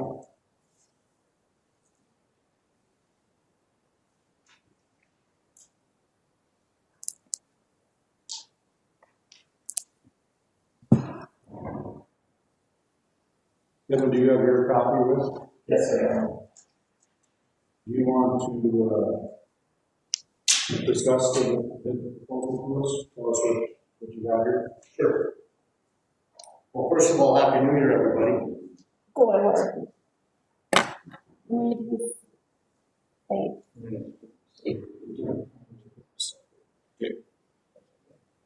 So on the 150 joystick machine, for your bid here, we got 20 to 25 weeks out, but it's a 2021 model. Is it okay if I take my mask off? Yeah. Thank you. It's a little bit too warm. So the total cost of that machine is $354,835. And the trade-in is at $55,000, so it gives you a net total $299,835. Then in the bid spec, it asks for optional warranties to go out the furthest that we can. So we have 2 other warranties right now. The bid spec calls for a 7-year, 7,000 hour total machine with mileage included. Caterpillar also has an 8-year, 8,000 hour. Again, the cost of that is an additional $11,055, which includes the mileage. And then you can do a 9-year, 9,000 hour total machine warranty. Again, it includes the mileage for $28,395. The other thing we discussed was called Reed, and we have an option now for a reversing fan. So I wanted to give that to you as an option for $2,460. Now that would be installed right at the factory. I'll also take a look at the bottom, I got C financing attached. So if you go with this bid proposal, right now with governmental rates at a low of 2.69%, that payment would be $63,131.98 per year. Okay? And that would be shown in advance. So that would be with the trade-in advance. The second bid proposal option here that the county asked for, again, is still the machine sell price at $354,835 with no trade-in. So you're gonna be buying that machine straight out. You'd be keeping your trade and selling it straight out, or putting it at auction, or whatever you guys like to do with it. Your warranty cost there did not change. The reversing fan did not change. And if you look at the financing on that one, oh, excuse me, I see I got a couple pages spaced wrong. Actually, the financing for the first one should be $64,891 in annual pays, and that would be in arrears because of the trade-in. The second option should be $63,131.98 in advance. Again, your interest rate is not going to change. It's still going to be at the all-time low of 2.69%. Your third option that you asked for was buying the machine straight out and having guaranteed buybacks from years 2 through 7. So again, your machine sale price is going to be $354,835. Year 2, if you decide to bring the machine back, it's going to be guaranteed at $160,000. Now, the other thing is, if the market's high, there's things that Butler looks at, is we'll still survey the machine. So if the market's high, and you decide to maybe year 2 trade it in, which would not make any sense, but we'd give you a higher number. If the market is low, we've got to stick with the $160,000 because that is our guarantee. Year 3 is $152,000. Year 4 is $140,000. Year 5 is $130,000. Year 6 is $120,000. And year 7 is $105,000. Those buyback numbers would be with the machine, with the false wing that came with the machine, and the false front livery. Any questions on that? So the 150, what's the horsepower rating on the 150 compared to 140? If you look at your spec number 3, with the all-wheel drive on, you're sitting at the first gear at 220 horsepower, second gear at 241 horsepower, third gear at 247 horsepower, fourth gear at 252, and fifth through 8th is 272 horsepower. So that's max horsepower 272? Correct. 140 is 272? Correct. Max? Correct, yeah. Now on the 140, that is Caterpillar's lever machine with the steering. Is that the wholesale cabinet? Yes. 140 cabinet? Yeah, the 140H cab, yeah. And if you like, I can go over those numbers as well. Oh, yes, please. Well, do you guys have to go through those numbers?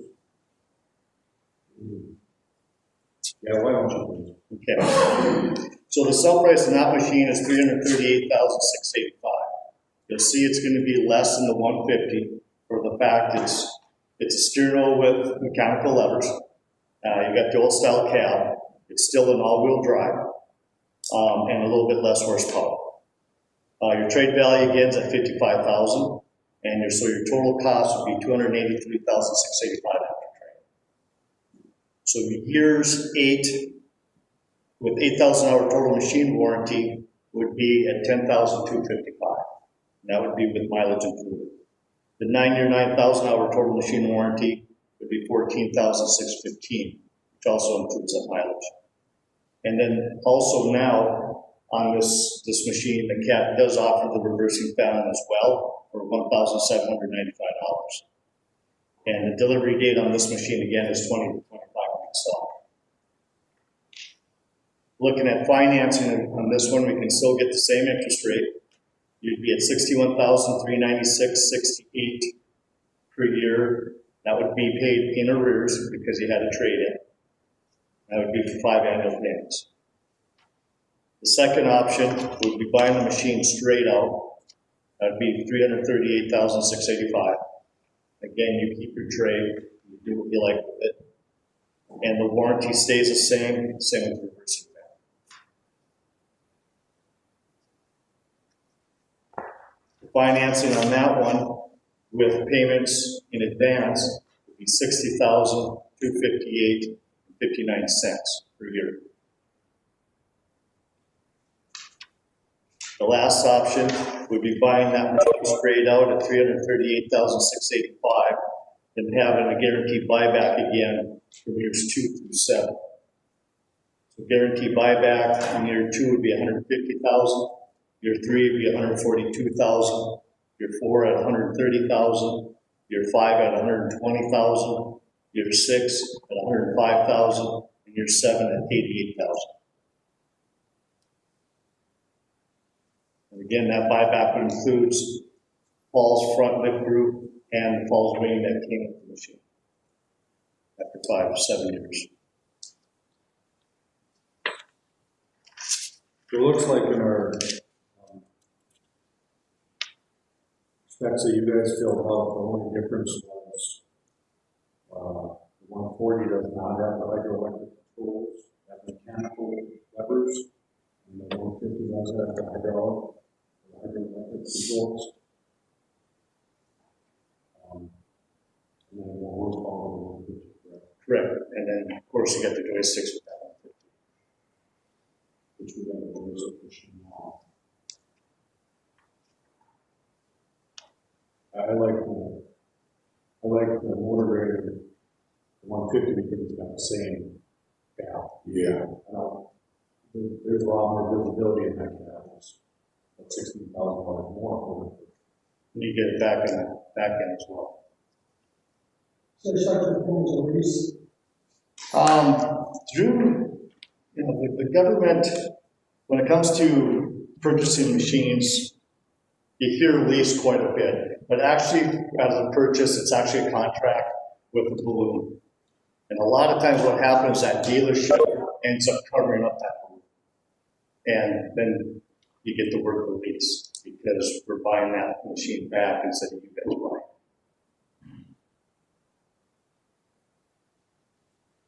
If that makes sense. Now, in the private sector, you can lease all day, but in the government sector, you don't.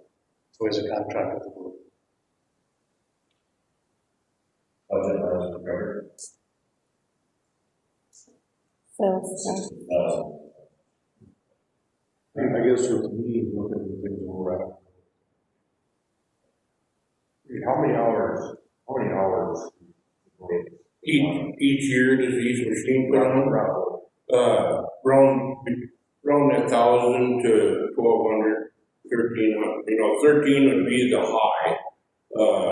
Depends upon how the winter goes. Like last year, that's what they were doing is right in that area. How old is the machine we're replacing? The 07. How many hours is it? 1,000 hours? 14. Yeah. 14. 14. How many hours is there? Well, 9 out of 12. 2009, that was 12,000. up to 2008. We got an 07 and an 08. About 11,900. No. Yeah. They were both purchased, I think, at the same time. Yeah, I don't know. We have very minimal problems. Right now, yesterday, John Deere was back down to the injectors on 1 and 4 on Eddie's machine. Well, once every year, they gotta come and flush the injectors on them, and acting up, and we run injector, they referred us to run an injector cleaner, and we run an injector cleaner, and every tank of fuel he puts on, he puts a little injector cleaner in there, and we replaced many wiring harnesses on both machines, even, Is there issues in our fuel tank on what? that? Is there issues in our fuel tank on that? In the tank? No.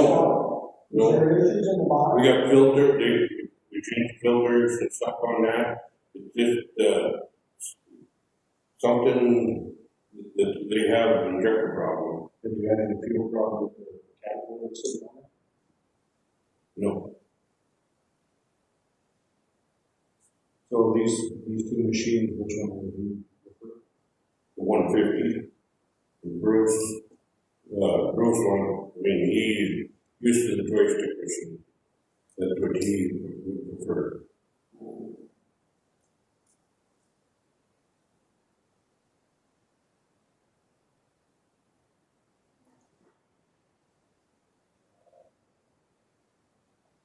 Any other questions or comments? The rest of the guys all know how to run the joystick one, Everyone. they all know. Everyone. Everybody knows steering.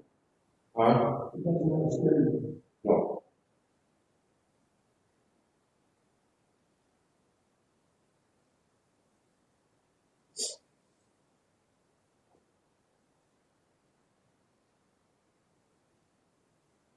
I guess my main concern is what has county done in the past for purchasing? You finance option, you buyback or what? Usually, 5% use. We have enough in there. Yeah, we did. I'm just- Sales tax, but yeah. Big one. Normally, we keep it going. We did lease some for, I believe, 5 years, I think it was. Yeah. 5 or 7, but, we can't afford to lower it. 5 years. We already have another blade that's ready to go, it should be replaced. I myself, I would go with the longest warranty on them too. We keep them for longevity, here. I mean, we don't trade. I mean, look all, I mean, I believe that we should have the longest life, warranty on them. How much warranty was it on the spec? 7 years? 7, yes. If we go to 9 years, that would be, 9 years would be another 28,000. One thing you can take a look at too, if you stick with the 7 year, when it gets close to that time frame when it's up, we can do the additional 2 more years.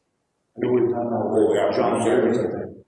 Yeah, 7. We just kind of get That's done. what you get. We're about under 13,000 additional.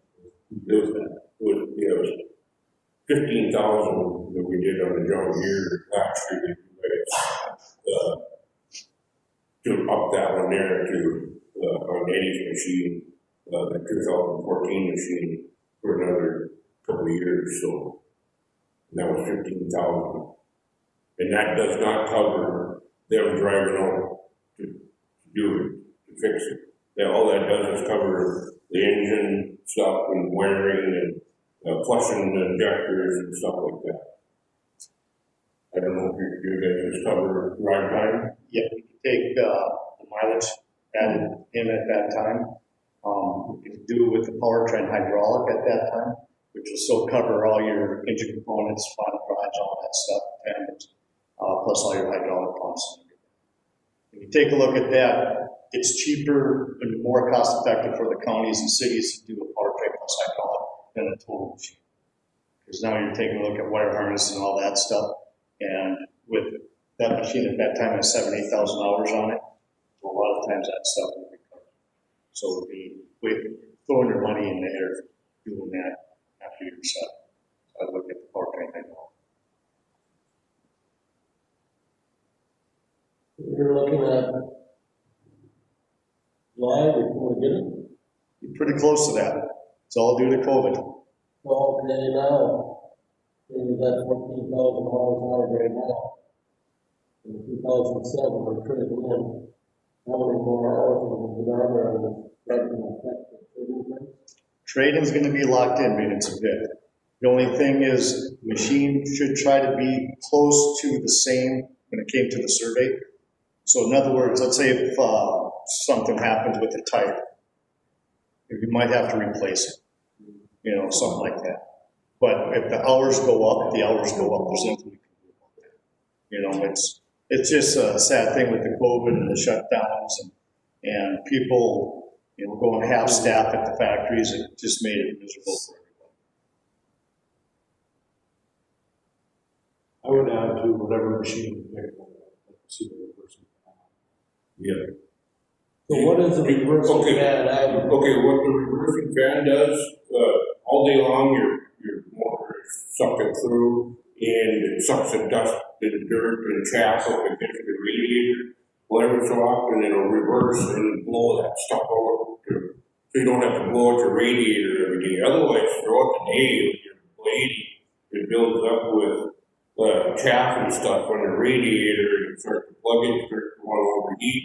It'll automatically turn on and blow that stuff back out of the radiator. It's a really good option.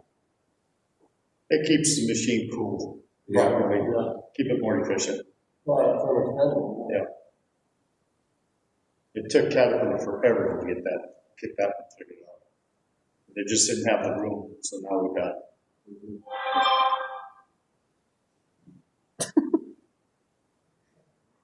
You guys have any other questions? Right?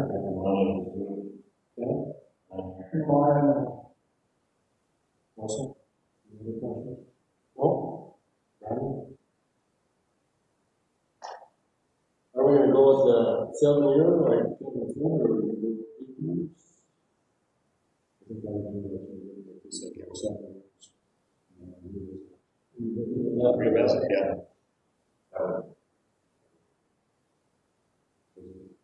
Seven years, keeping. Yeah. That's a lot of money for them, for them 8 to 9 years, that's a lot of money.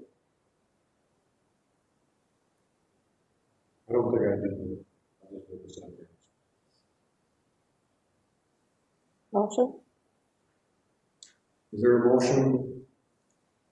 What is the cost on 7 years? It's all in the bid. I could figure it out really quick. I'd say close to $4.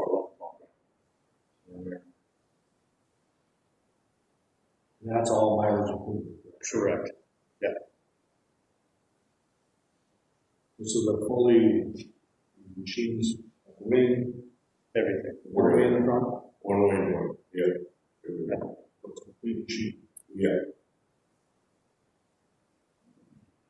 And the only thing we let go is the ball one way, or the wing on the side of this machine you guys be in, or what, and then you don't, Yeah, I think the survey came with just the wing, yeah, and the lift. Yeah. And we keep it rolled one way, just to have an extra one. Okay, is there any motions?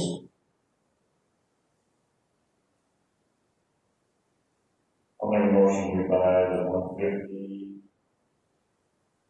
the 354, 355, as traded, 7 year warranty, and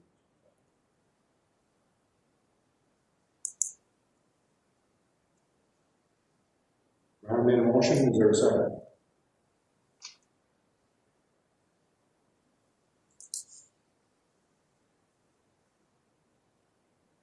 I'll second it. Second by Brandon, all in favor? Aye. No? Motion carried. Thank you so much. Appreciate it.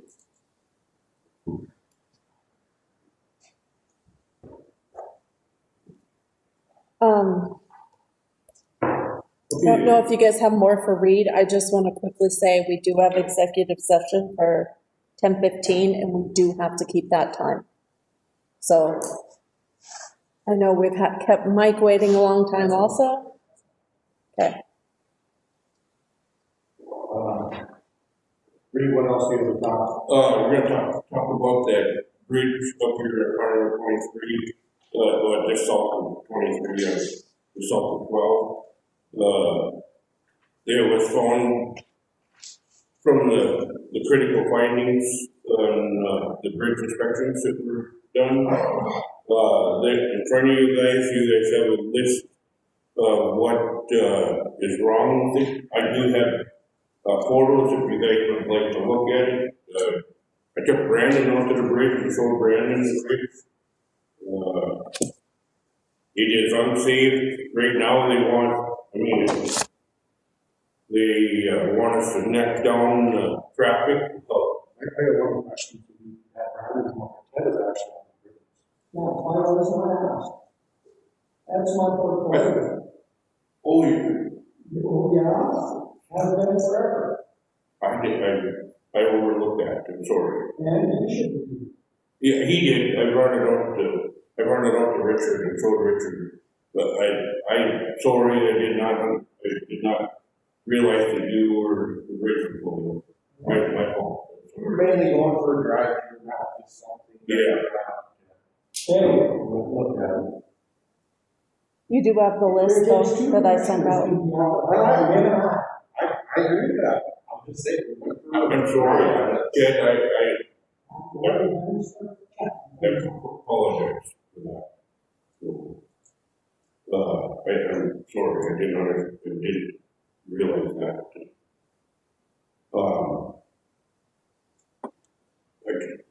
You're familiar with the bridge? Okay.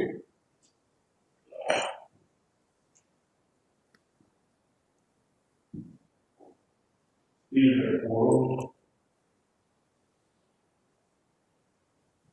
Only one crawls up north, right? Yeah, This would be, Yeah. you know, Jason. just north of Brittany Ness and stuff there.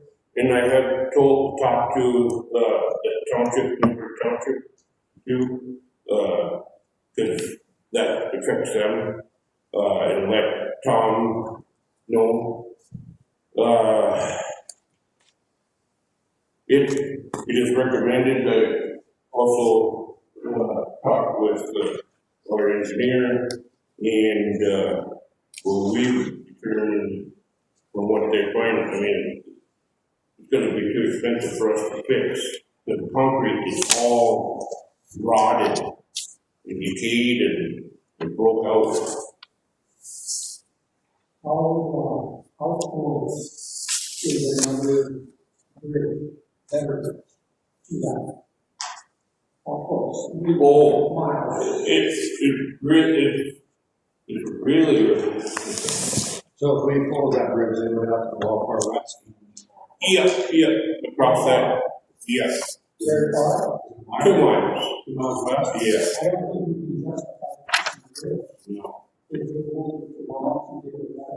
Just- I know they told us before. Yeah, and remember, you guys closed that one that went straight across the river, to the west of, or to the east of this bridge. You guys have closed that road too, I don't know, 15, 20 years ago, Yeah. probably. And now they're actually taking that road out. It's up, and we can haul dirt. What we need to do is, take the bridge out, and then we need to put 2 piles of dirt, one on each side of the buttons. And then, I've ordered, road closures, be red and silver road closures. There'll be also, road closed, bridge closed ahead signs, put a mile back, it'll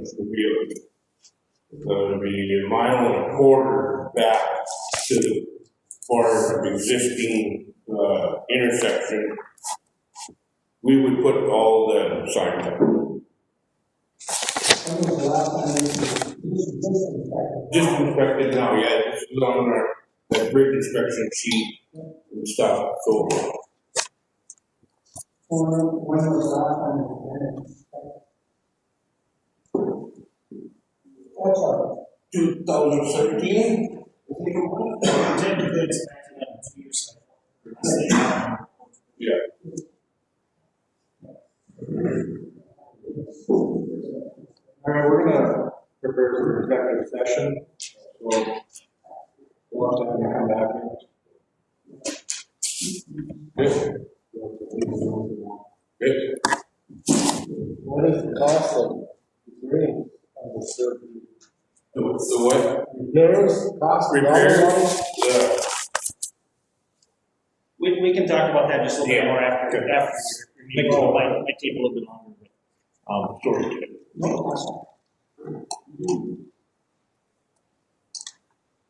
Okay, I'm gonna leave it behind, so before I come back in, I'll ask. sure, sure.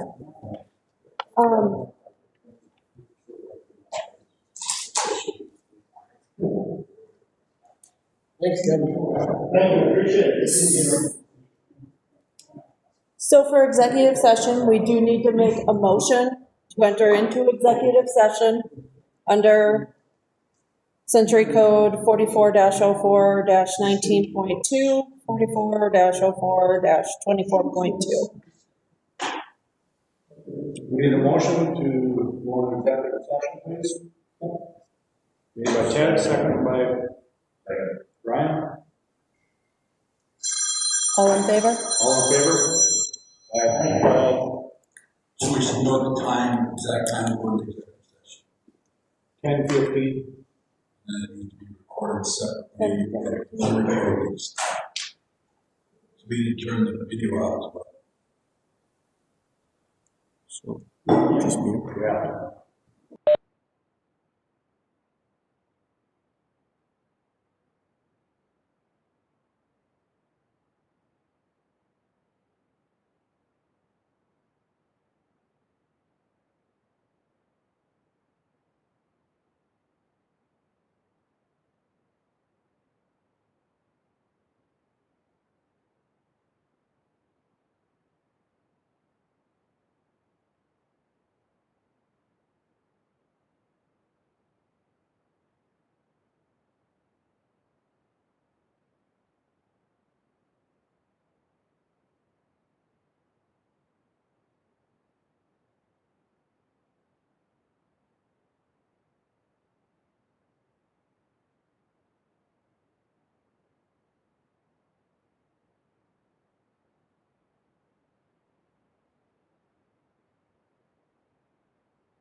get these all started again. Okay. There was a motion to do an executive session. This also was an action taken. Was what we discussed. And, do a 5-minute, motion for that, please.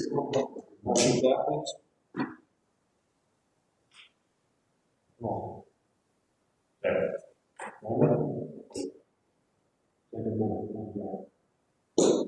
Five-minute recess.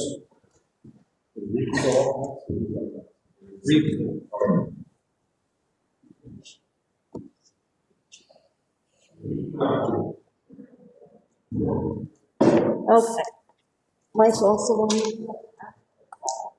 Now, when you send it out, Oh, Mike wanted me to pass this out before they did that. Richard Grizzly set up. So we can go there. What do you have to do? Yeah. We're gonna build. Right? Yeah.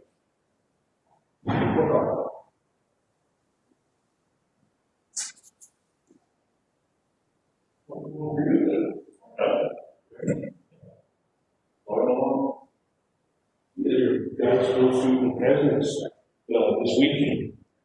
Those are Fridays. I mean, those on Sunday. I finally shot 3 last year. The one, yeah. The one I did in olive oil, spicy olive oil, and fried it, and I had that for breakfast. Oh, and I fried it in olive oil, and oh my God. And I did the fruit better. It was way better than the fruit better. Then reminder, I still see a lot of, he was angry.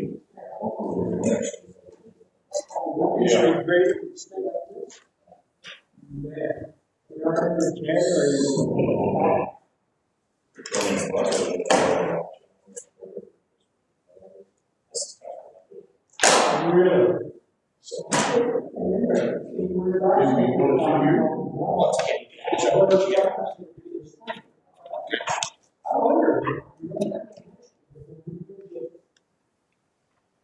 We could give this. You guys still have one of these laying around? If you don't pass this around, this gives you an idea of what the purchase of the roads are. you want me to have that? We can do that. That's the same thing I gave you before. Trying to figure out. I knew you got it, but. Yeah, I'm sure you got it somewhere. I'll have something to make, Reed's got one. Just if you're looking for what other bridges are good in that area.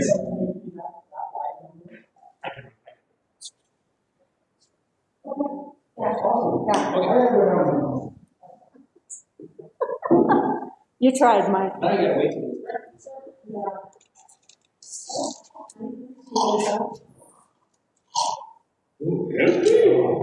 I'll get her to make some coffee too. How about that?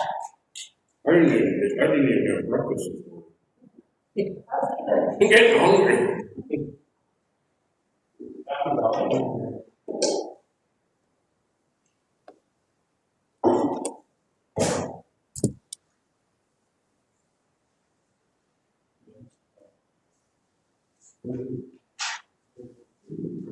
Dennis, we're running a bit behind. Just fair warning.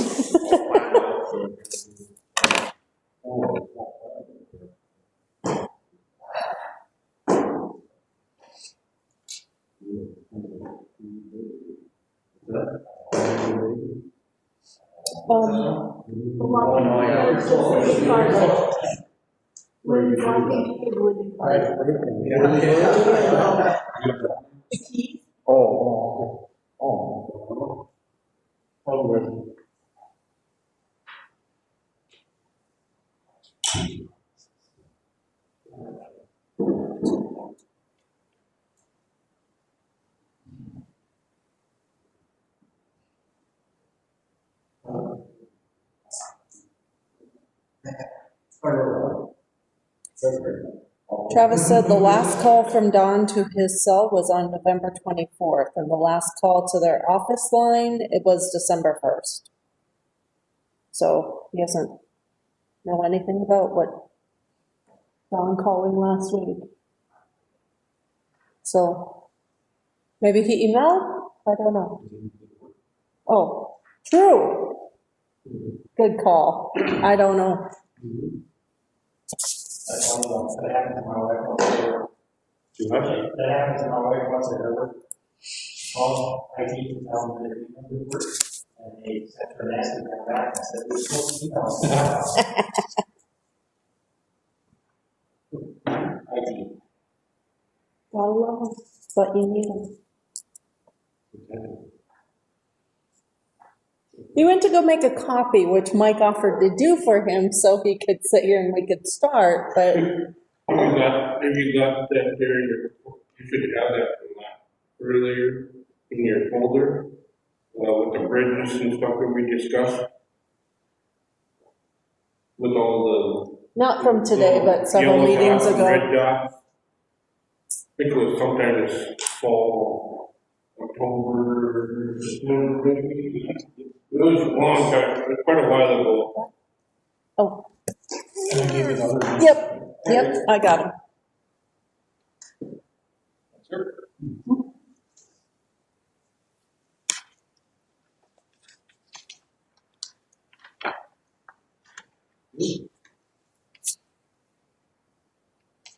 Motion to call back to order, reconvene. Motion to call back order, reconvene the meeting, please. So moved. Moved by Russell, second. Second by Brian. Read, you want to read or go back to that bridge adjacent? Do you have any more comments or questions about that? Yeah, we read, let's talk a little bit more about the bridge and then turn it on.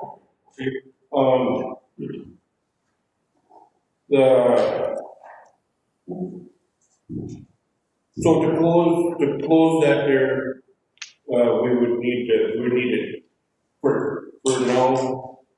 I had Daniel out there yesterday, we called the, Telbar on all four corners of the bridge. So we're gonna block it off, straight across the bridge on both sides. And we'll be putting road close ahead, barricades up, so that nobody drives through there anymore after, this week. I mean, like tomorrow, we're gonna be going on and shutting it down because, they right now want us to, in that their handout that I gave you, they want us to barricade it off so that they're driving down the center of it. And so why not just close it? I mean, altogether. So you're gonna close it tomorrow? Yeah. So, then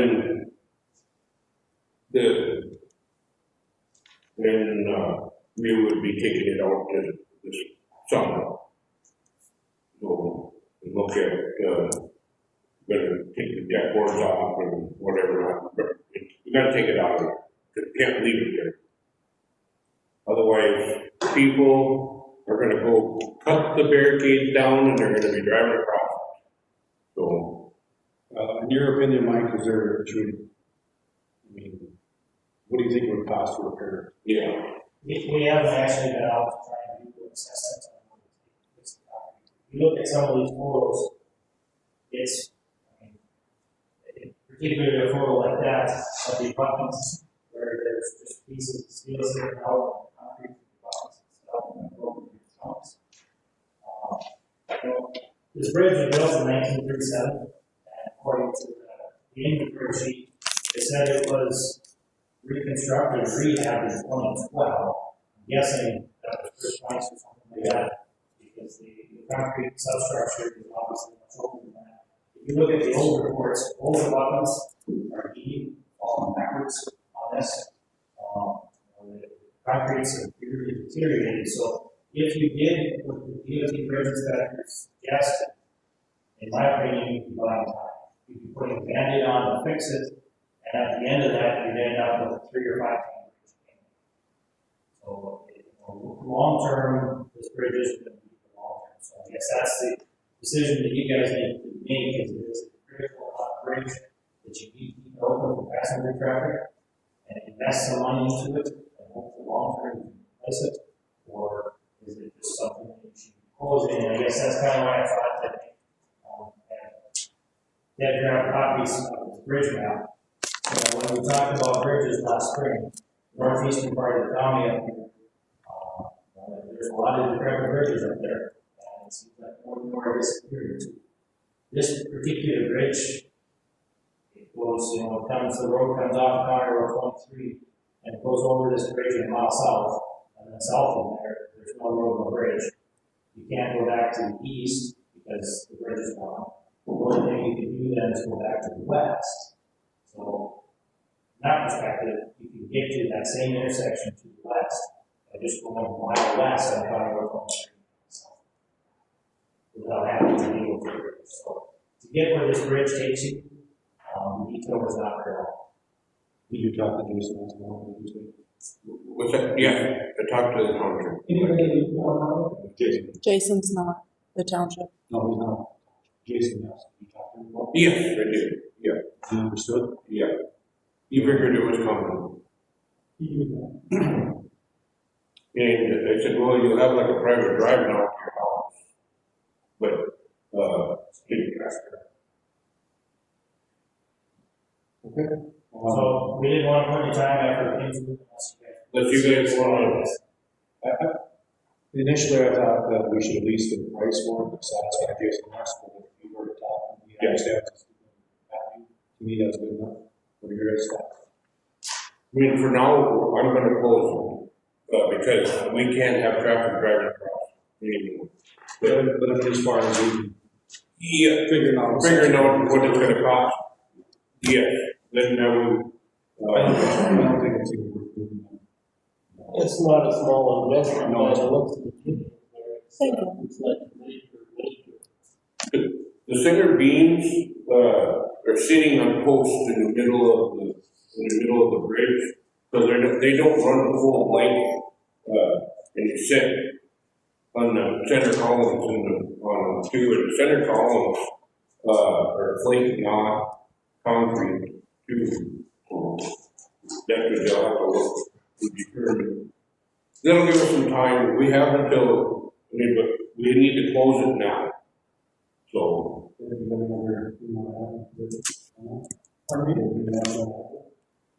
we can table, taking out the bridge for now, but, for now, we're gonna close it.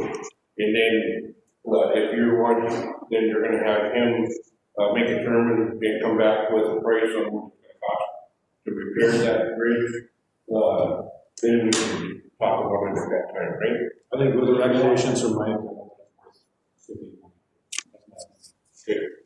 what's your guys' proposal? I'd say we're just. Thank you.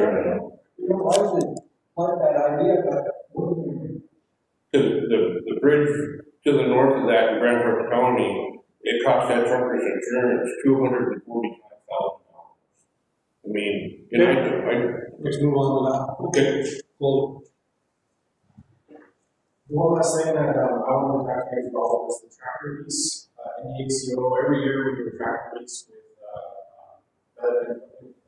John Deere, and in the ACO we do that lease for 2 years at the same price. It's currently in the budget for this year, so I have a letter of intent that resides today that we're going to submit to REO for that tractor. so we would need a motion for that, correct? It's already in the budget, so.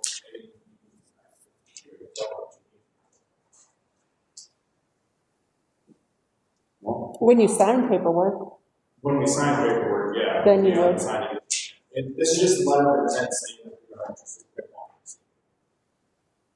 in done?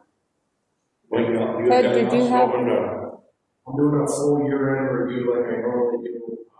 All guys are thinking that here for you guys today. So I will be working on that person so we can get that to you guys. Okay, one other question, is that all the equipment running? Everything's up to- Yeah, that would work. Yeah. Do we have a ship in the city? Yeah, that is where, B1 is up there. So in case of a snowstorm, Ethan could come right out of his yard and go over a mile right to the motor vehicle, so it's been. Anybody else have a discussion for you? Did you get that new, truck, plow truck for now? Yeah? We had trouble with it the last snowstorm here? About some fan or something went out on it? Yeah, we're gonna take it up, gonna delete the emission stuff out of it. That's a little. But yes, it is That's no on record. running good. Where are we gonna do that? Huh? Who's gonna do that? Brandon, In Northwood? what? In Northwood? No, Brandon Sundin from Brockett. He does all the elevator trucks, wood top. All right. Now that's it? Yeah. Mike, you're up.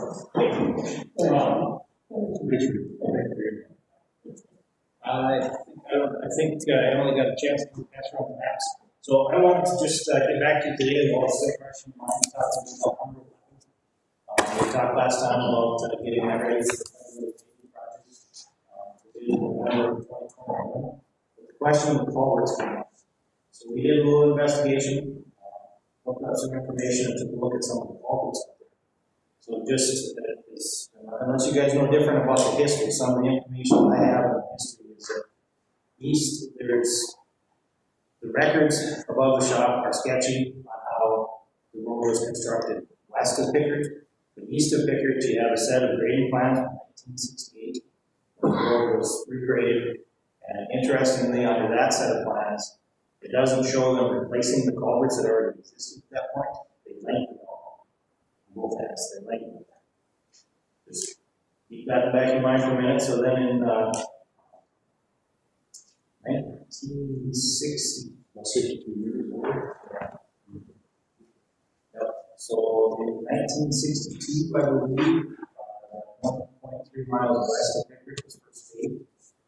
And then towards 1970, the almost 8 miles east of Pickard, that was when that was first paved. So this was originally paved.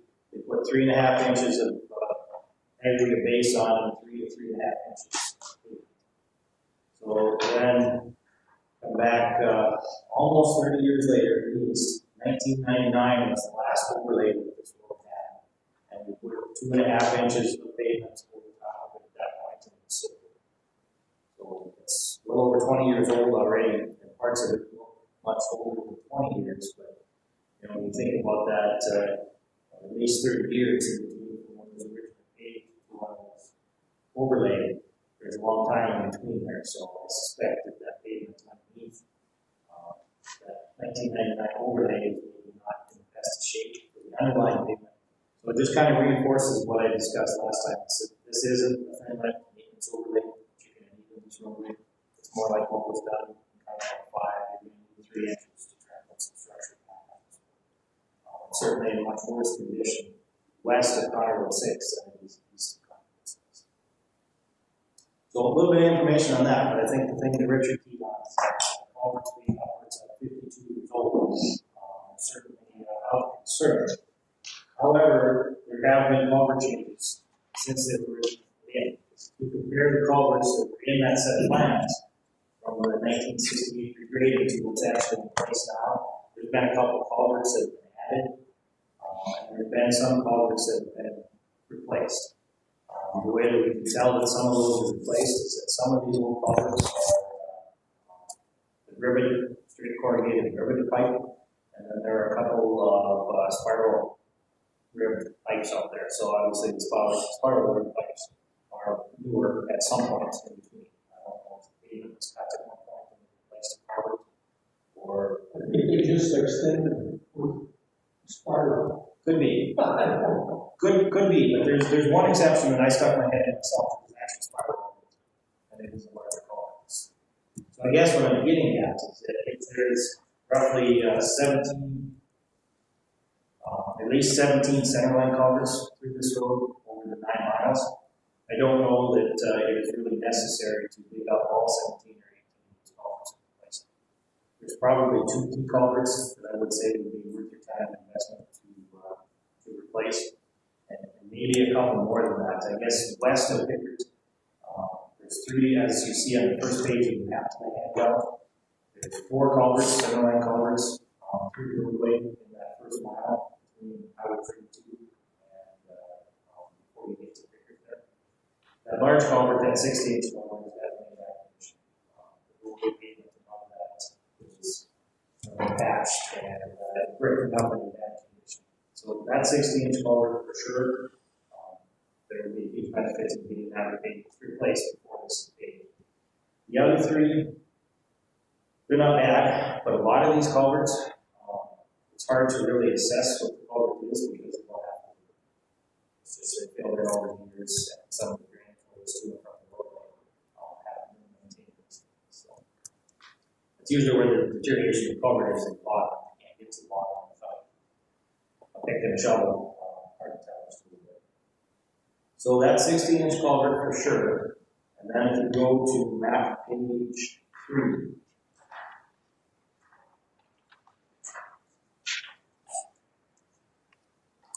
That particular mile, there's some larger drainage flows there. This is where I'm talking about a culvert that was replaced on the right side of that map, between sections 24 to 25. That 48-inch culvert, that 48-inch culvert is a spot where it was replaced at some point. So that one's in pretty good shape. But if you go back to the left side of the map, 36-inch culvert, that culvert's in bad shape. You can see through the bottom, it's almost, and it's starting to short. So that 36 inches is another one that we would definitely recommend that it's taken care of before we invest the time into locate these.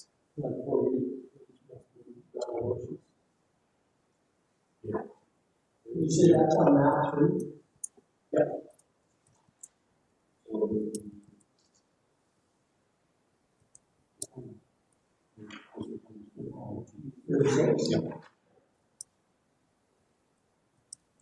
So it's almost 4 miles east of 18 miles.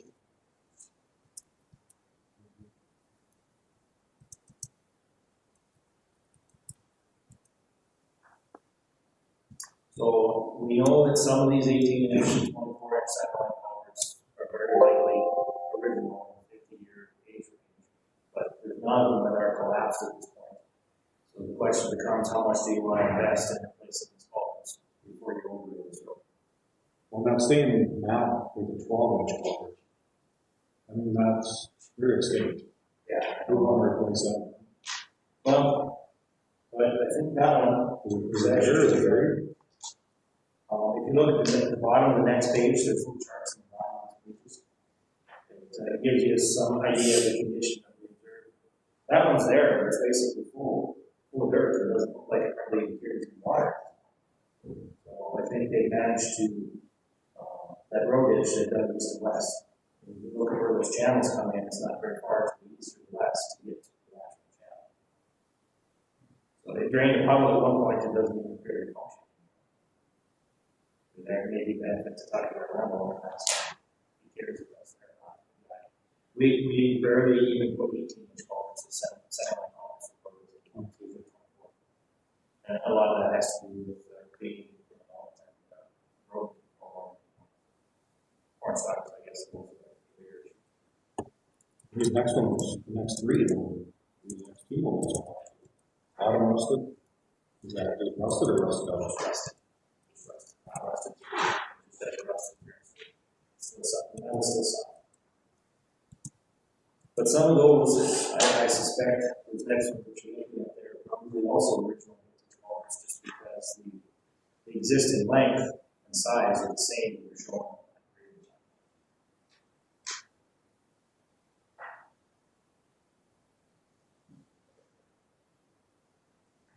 Well, this is something we should do. You got some time to think about it.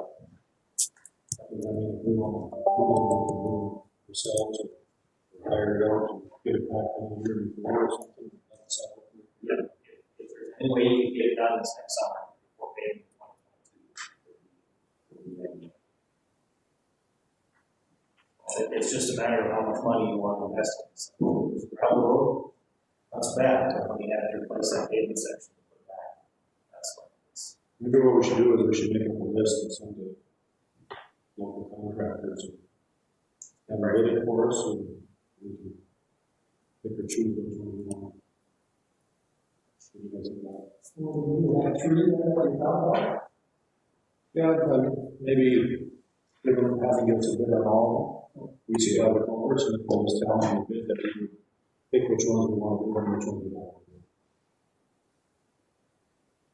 Would you recommend, Mike, increasing the size on any of the ones there that? For the center line culverts through the center of the road, unless there's local issues or political concerns, we usually look for 4-inch culverts through those. No, but I mean like the 60-inch there on that first stretch right out of Pickard there on 32 and stuff. That was going to be the next thing that I was going to mention, since these were originally sized and put in back in the 1960s. We would look at a quick hydraulic study just to look to see what culvert size should actually be to meet current stream crossing standards. The small centerline culverts, there's no big deal with that. It's 36, 60, 48. We will take a look at that sizing. Actually, with the 60-inch culvert, because there's so very little fill with that, I think that's part of the reason we're having so much trouble with paving there. So it would be beneficial in that location to either go to the line around culverts or some just get that down the pavement surface. How much covers on that? I think that from the bottom of the pavement stop the culvert arches. The 16-inch culvert there too, would it be better to put a squash one in there? Either a squash or a double round, you usually just look at the cost. Sometimes it actually becomes more cost effective to go around. It depends on your culvert prices too, and what I heard this morning is culvert prices went up about 10%. So that's really what happens.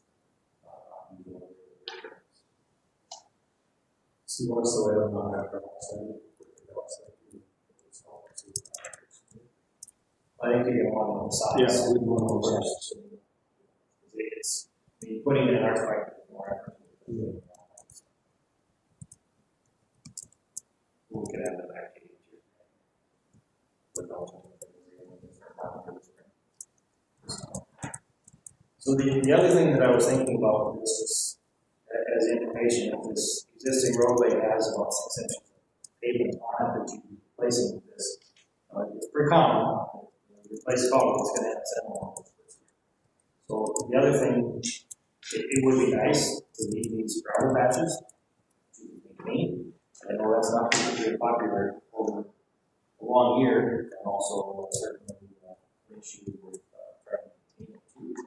If there's maybe a secondary thought of that, is that we could even just put a thin layer of asphalt, and then we can put it in pavement plans for 2022. Come back and just remove that temporary pavement, put back the whole section at that point.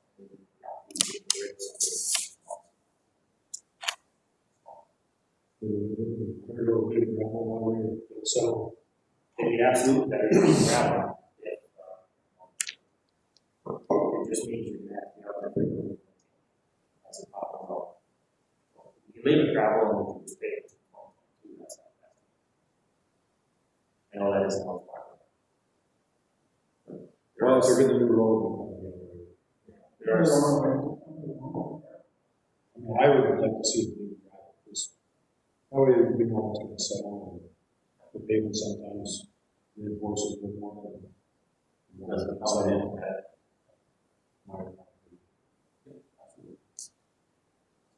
We'll get you back just a couple quick hydraulic studies on that. No smaller versions of maps.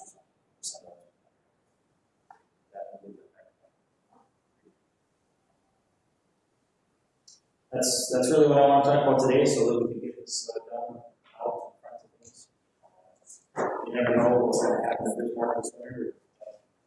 Right out of funding comes back.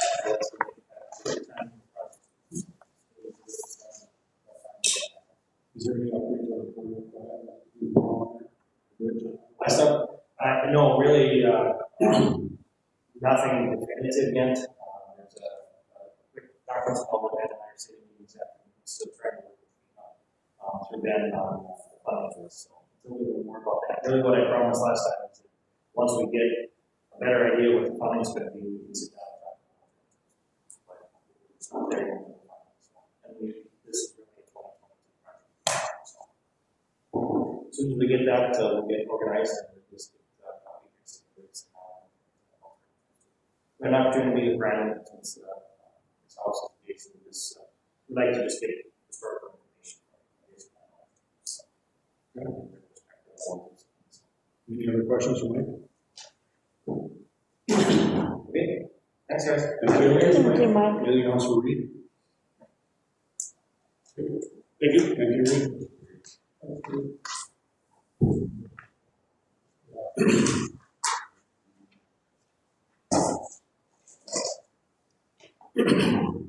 Okay, we have Dennis next.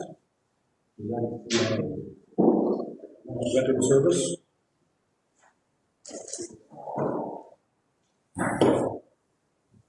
Thank you, Mike. Thanks, Mike. Thanks, Mike. Well, just first, I'll just do a quick update on what we've done for the year through our band. As you all know, about the band, we're going to do that in July 2020 for expedition. We've already got 11,000. For the year, we transferred 139 veterans rights to medical facilities. We put on a total of 26,202 miles.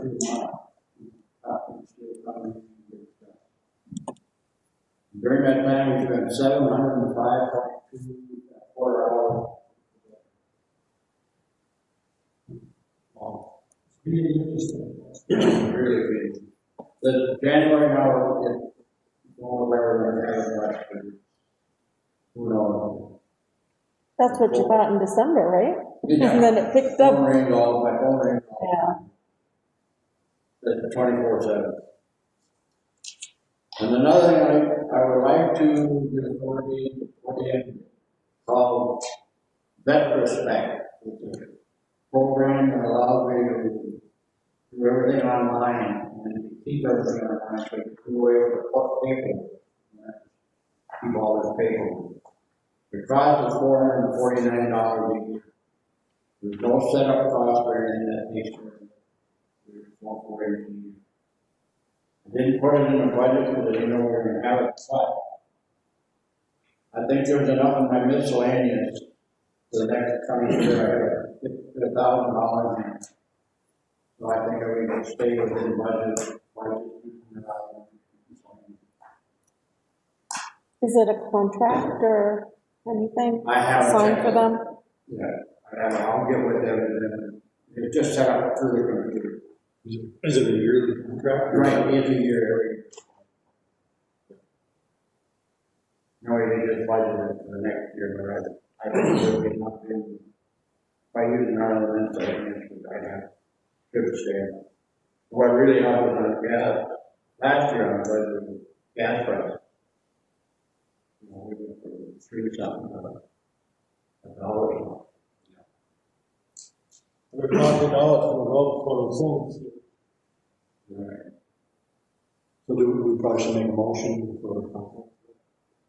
Well, yeah, he should maybe go through with following up on it, getting a contract for you guys to approve and sign. Just, I would say. I mean, you guys are pretty okay with. I'll check with Brian today and see what I all like. You know, if it is a contract we sign with the state, I don't know. We can make a motion and you guys are all right with that? So, we have a motion. Motion made by Ted, second? Good. Second by Russell. All in favor? Aye. Motion. Any more questions? Side note, we were just kind is, I don't know the numbers.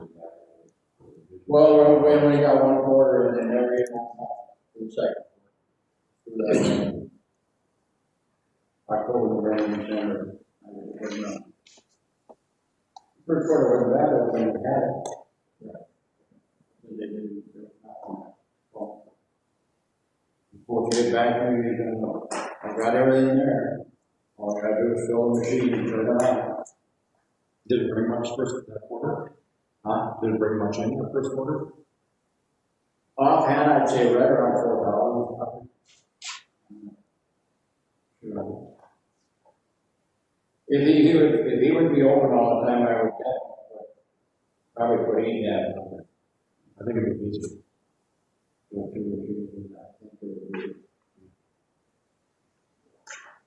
Well, Russell sits on the board. Well, it does look the way it's going up here, it's up the street. Yeah, I think it's worth it. Even with the bad quarter, we had the closed part of the month, and we were told they had a quarter of 10:30. It's the biggest quarter that I've ever had. Everybody wants to do up. Spend their money. The biggest quarter. Listen, One other question, did you guys fill the food pantry? Who's on that? Renee. You know, Emily was getting the doors and keys and stuff. Yeah. Emily, she's been getting informed on that, what you're supposed to do. Okay. There's a lot of food involved for after Thanksgiving. I don't have no figures. We got a lot in, so we gotta get down there and get it sorted out for the tables. Take it in. I took it from the school and I got some work on that too. From home, so I got, I guess I'd get a hold of me and I can.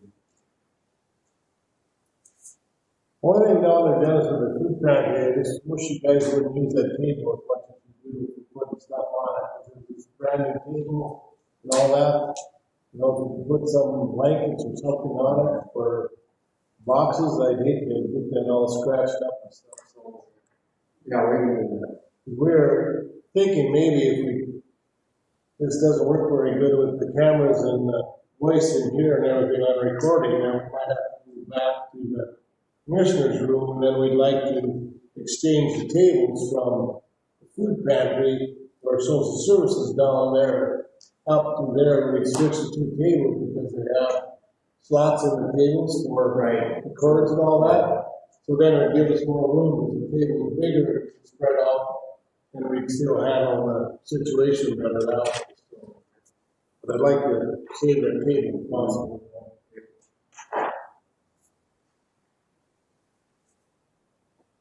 Okay, anything else for Dennis?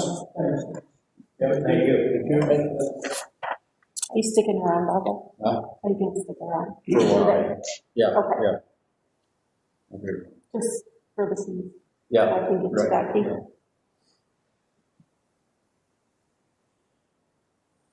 Richard, you might do it yet. Is Ben coming back? No, what do you need him for? Well, where's Ben? Is that really? Yeah, because that was his executive session. Yeah. And surprisingly, he didn't have anything else. I'm surprised. Really? Yeah. Yeah. That That might be some new stuff.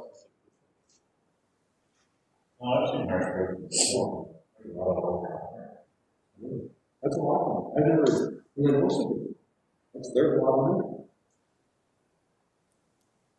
We're going to have to send them to defensive drivers.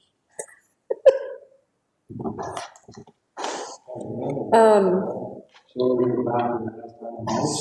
Oh, Ben should come back because we have this lighting. Yeah, the lighting grant. So I sent that out in your guys' packets. I don't know if you had a chance to review them. It was the quotes. I really do think the quotes are slightly off, but I think they'll be closer depending on the work actually done. I think probably the counting of the light fixtures and catching every room was some of the difference there. Hope Electric actually did the lighting last time, what, 10 years ago, 12 years ago? Maybe? I don't know, somewhere around there. So I know there's a slight difference in it. I think that they would be the go-to, in my opinion. I'm not against going with another contractor either, but since they're aware and have done, I don't know what that is. Okay. Since they did the project, it's pretty reasonable, it needs to be done.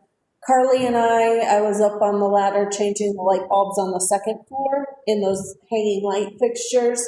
And the fixture themselves inside where you put the light bulb, it just kind of pushes up into it. Those are brittle and breaking, and they need to be redone. They really, really do. So we could push it off, but we have a grant right now that's going to cover 50% of it, which is,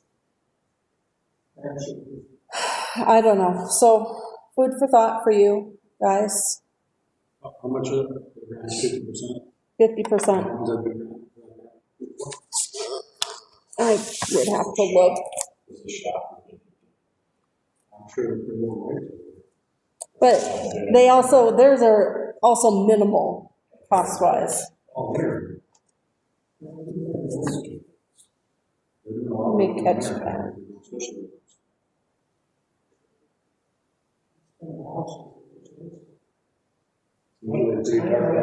Yeah. They didn't meet last week, this was the last one. I know,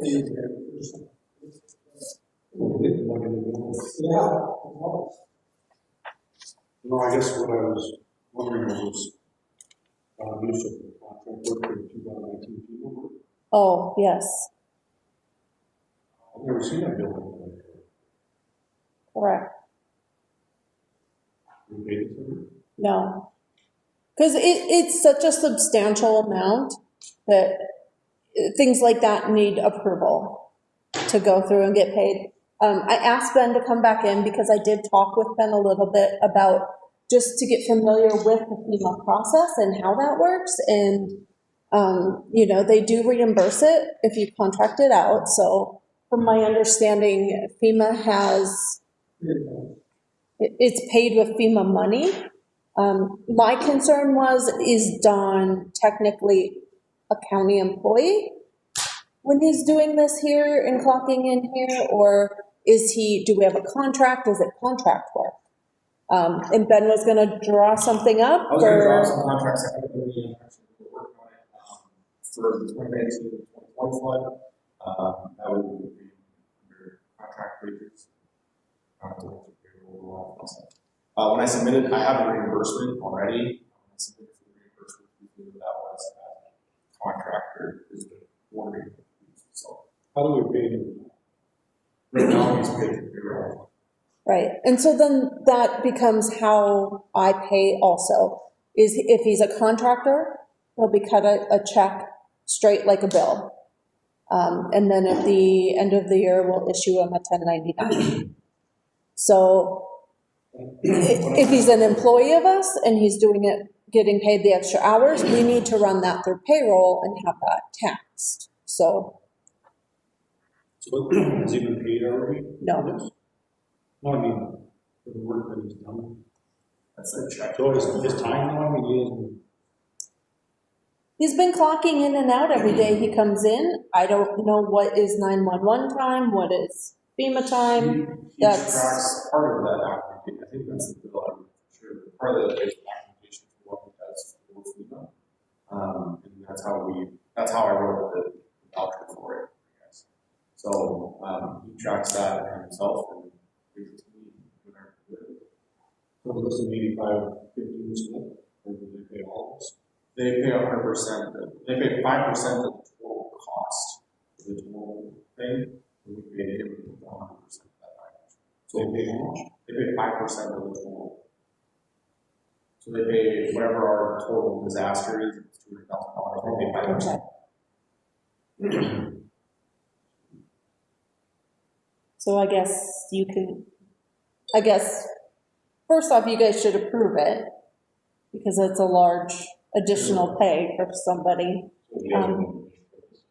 No, when him and I talked originally about this, and this is where this contract really first place, when him and I talked in the first place, I said, is this something we do monthly, like vouchers? Is this something that you want all in one shot? You want whatever you need, you want to have a contest? He said, no, when we're all done, when we submit for CATSI funding, is that we can't submit for reimbursement until we're completely finished with the project. He said, let's just do it when we submit for CATSI funding. So We were done this week before. 2019. By paying them separately on the regular wage. No, this, only because we've never had to do this before. So usually when FEMA projects come out, it's usually standard. The problem that we run into is that CATSI funding can't be used for anything else besides paying a contractor or somebody to do this project. So when it comes back, it doesn't even come back to the contract. So what we're allowed to do is hire somebody to do it and get that money. So this 2019 was the first year we actually took full credit. 9, 10, and 11 before, when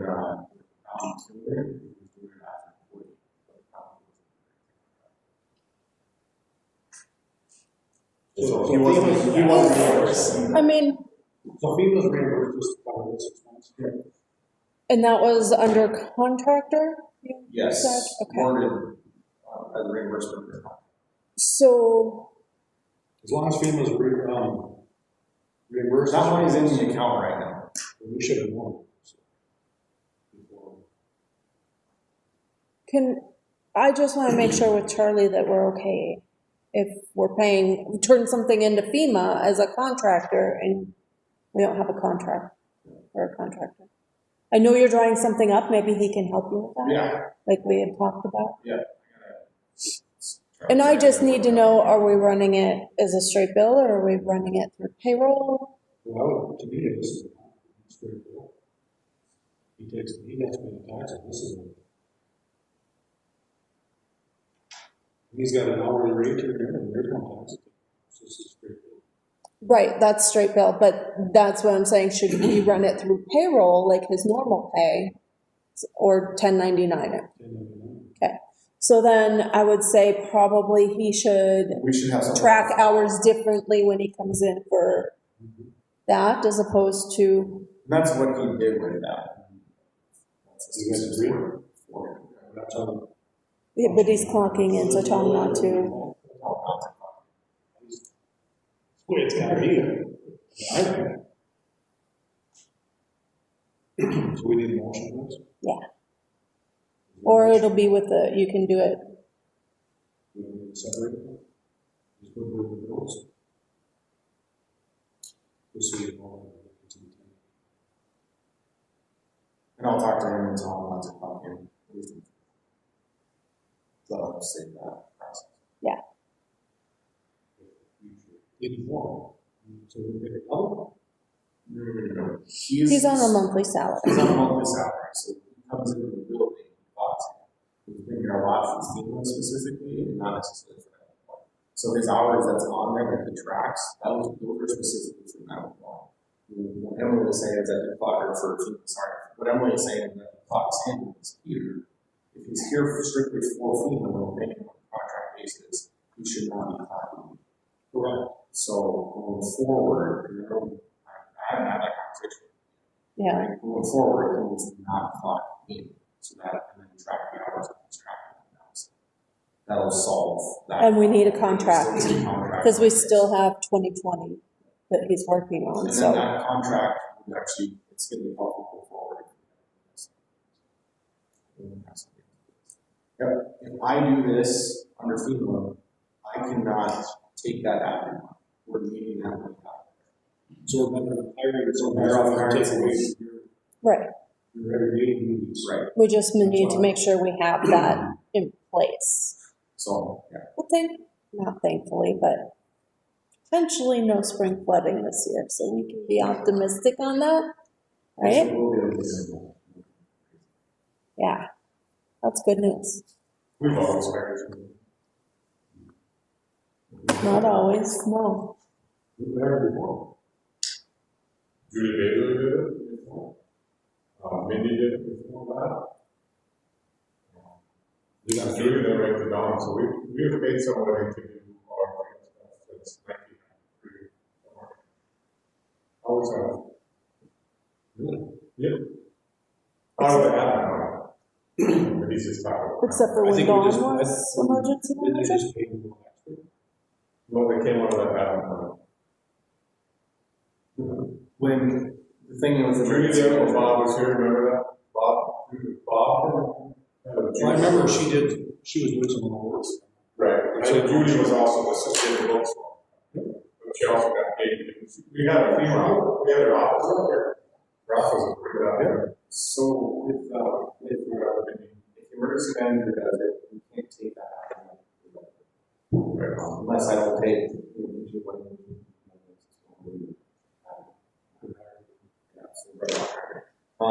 We had different conversations, we kind of had different conversations about, carrying your responsibility, take over some of the stuff.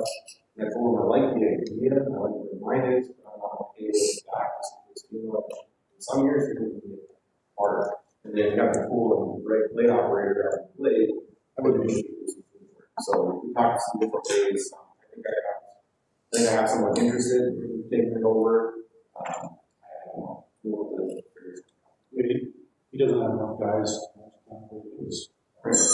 That was basically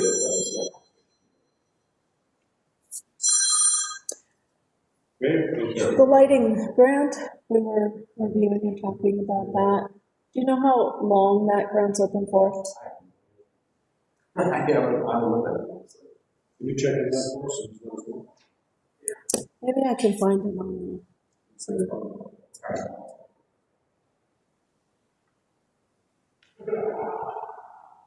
Do you have any other lighting thoughts? Oh, of course, we could use COVID CARES funding. Everybody's using COVID CARES funding. After my friend's conversation with the city truck. Thank you.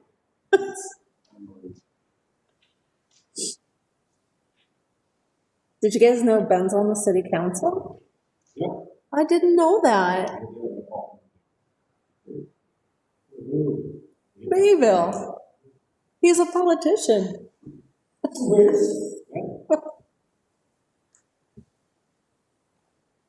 I just, here's, okay. It just says it.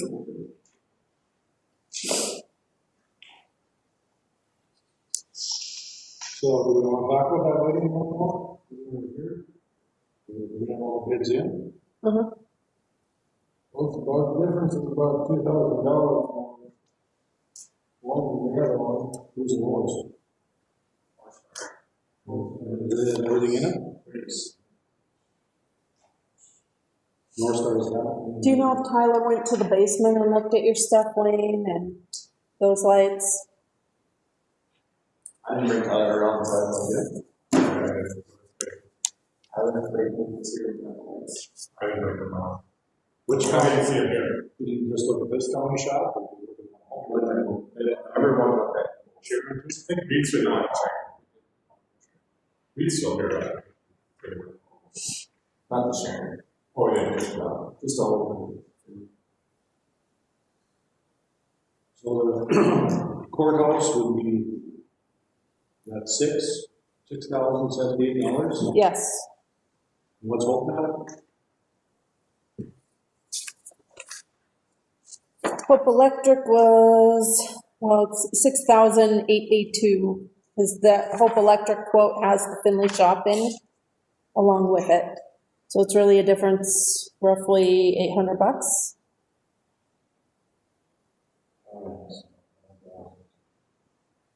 Are they the same lights or same, everything the same?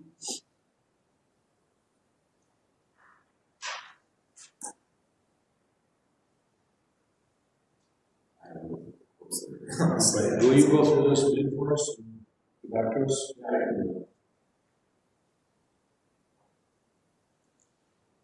See what it covers and what it doesn't cover. These are on both contractors. Figure out which buildings covered and the actual price difference, what she invites. I think the only difference was the number of lights. That's right. So I mean, the number of lights between Hope's count, Hope Electric's count and North Star's count, and there was a few. I think that was the biggest difference was the number of lights. Otherwise, That's right. otherwise the project's pretty straightforward as far as the difference in what they have to do. And it's a 50-50 grant, so we spend 6,800, 66,000, whatever. We're Right, but I just want to make sure that that's what we can. right. They're the exact same of what they're going to put in. It's just the number is the difference. That's why the price is different. So North Star is the cheapest. North Star is the cheapest, and they have less amount. So we need to go back to North Star and say, here's what Hope put in, or figure out which one's got the right amount of lights. I can talk to them and see. Where did you see where the all of the fixtures? If you, Both elections don't have any, control here.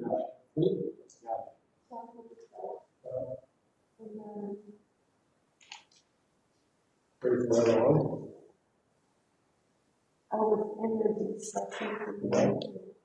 There's 5, there's one's from. Just Pictures. the lighting.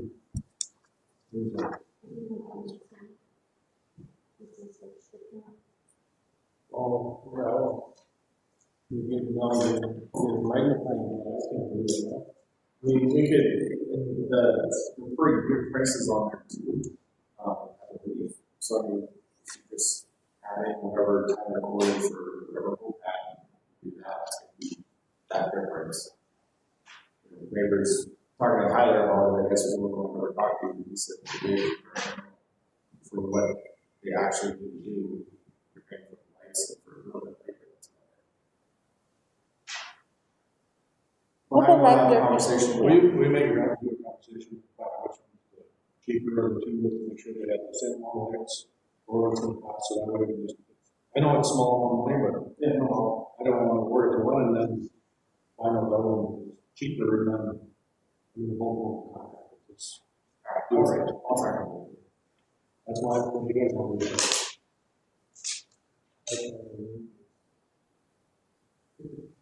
Guys, that'd be best, so. When we got to do that, that's right.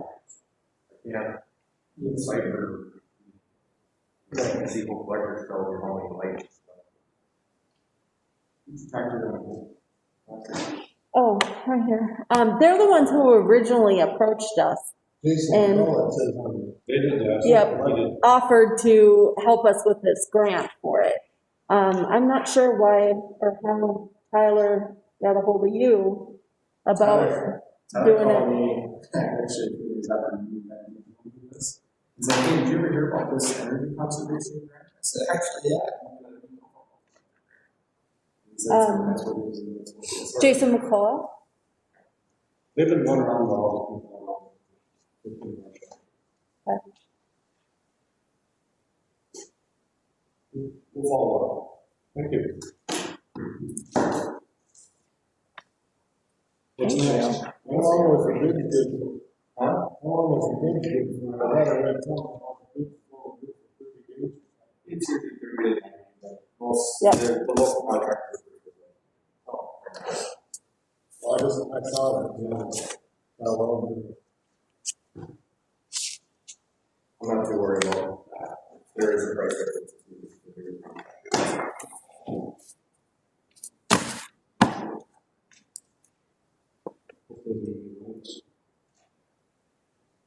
Hmm?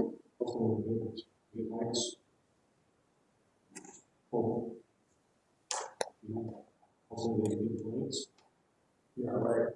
Oh, I thought you were talking about that COVID light that kills COVID, like, you know. It was on a, I hope not. No, not yet.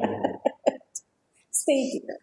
Just talk about So I applied for that grant to the Attorney General's office to receive reimbursement funding for some minimal supplies that we have spent on COVID expenses that did not include any other federal reimbursement or anything and stuff. And that all got approved. The cleaning of the courthouse and the shop, that all got approved as a reimbursement. The only thing that we need to purchase then is tablets for the commissioners. That got approved as well. So we're looking at it's over a little over $10,000 that we're going to approve. It's 100% reimbursable grant through the Attorney General's office. So the only thing that we would actually need to purchase is the tablets. We have them set for 5 tablets at $500 a piece. I talked to Travis, I mentioned it to Travis yesterday when he was here. He thought that would be completely doable, wouldn't be an issue. I accepted the grant because we get reimbursement for everything else.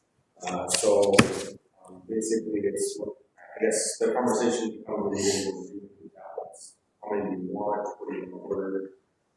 You know that conversation. Right, because I think if you guys end up, I mean, if we're going this route, it's 100% reimbursed. I think it might be best to set you all up with nd.gov emails so that all of your county business goes to one email and you have everything in one location and can access it on that tablet.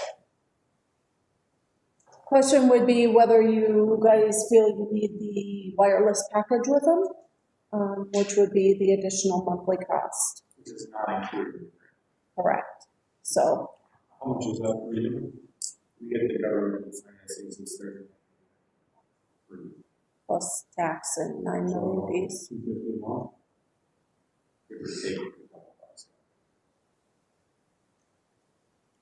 Otherwise, it'll come to your Wi-Fi. Otherwise, they're connectable Wi-Fi. So. Have them on the Verizon plan. That just anywhere, anytime, as long as you have 4G connectivity, you use it. If you guys utilize it on the Verizon plan, you can also need to set up with that server too, the thing that we are on.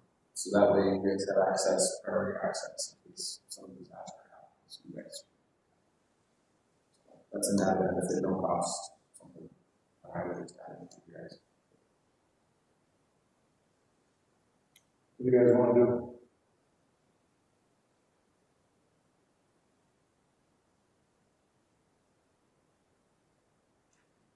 Just use the Wi-Fi and try that? I think we can try that.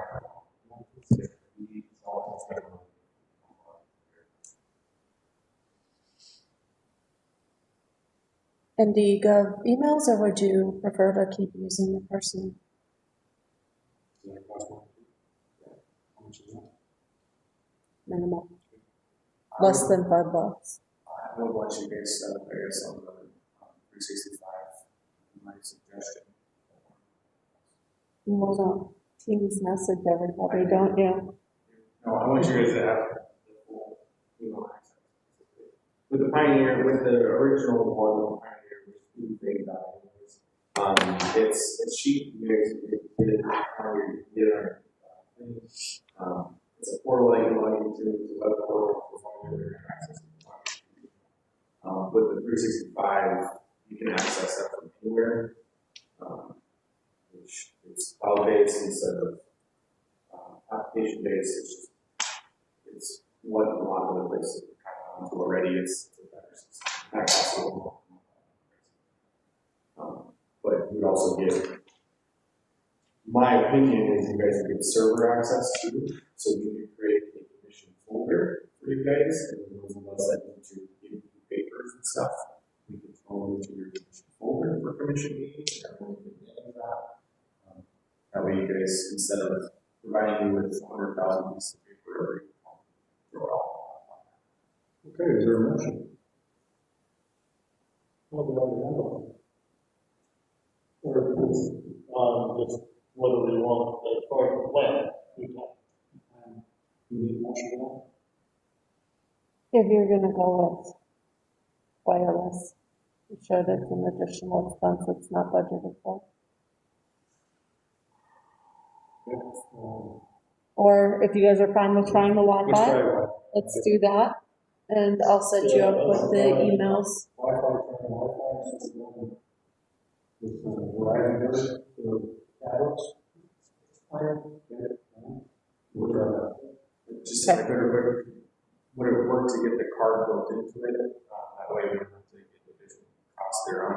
And then if you guys decide you'd rather have that service there on, flip the switch and turn it on instead of that'd be beneficial. So I use that Wi-Fi. Anywhere you have Wi-Fi. Okay. We have classes on this. Sure. Travis and I are gonna set it up and walk you through you guys. No floppy disks. Easy peasy. Right? Okay. So you guys saw the 911 resolution in there? We do that quickly. That needs to be done after the vote in November. You guys need to do this resolution to officially collect that fee now at the higher rate. And after that, then the resolution gets mailed out to every wireless company that Don has a list of all of them that we collect the 911 fees that he gets monthly from them. So we'll send it out to them and they will then up their fee. So we're looking for a motion. Yes. Motion made by Brian, second.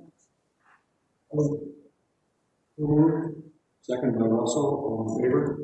Right. Motion carried. I'll have you sign that, please. By the way, Steele County just went into zero, the new norm, we have no cases in Steele County. The one that was yesterday was either positive or, like 220, state that zero. So I think it's all over. Knock on wood. Trail and Briggs had one of the ones today, that's pretty good for trail. Did you guys, They don't stay at least very good. In Ben's County.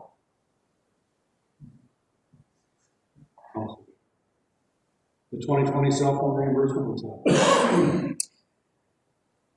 you guys want to revisit how much you pay everyone for their personal cell phones? Hasn't been reviewed in a while. We pay $45 to reimburse people currently. Other counties like Trail do $50. That's the same thing with the meeting expense. The payment per meeting is currently $45 also. Trail County does $60 per meeting. I don't know if you guys are interested in reviewing or looking at those. The social services, 60 or 65. Yeah, so That's one. it's on there for discussion or thoughts if you guys want to leave it or increase it. We also got the mileage yesterday from the state, the new mileage rates, and it went down from, we're at 57.5 right now, it's going down to 56. So you guys would need to make a motion one way or the other whether we're going to keep the 57.5 or we are going to follow the state down to the 56. Yeah, it's a lot, but it's gonna be. Otherwise, we'll get dinged in our audit if we don't follow the state like before. Do we have a motion? We have a motion and a second. All in favor? Just for your information, when the state does reimbursements, you guys will hire the state rate, they will only reimburse up to the state. The other difference is, it affects me a lot, the difference is covered. Any discussion on the cell phone reimbursement meeting? Reimbursements? How many people are out there right now? 3, 4? For cell phone? Yeah. Yeah, like 4, I think.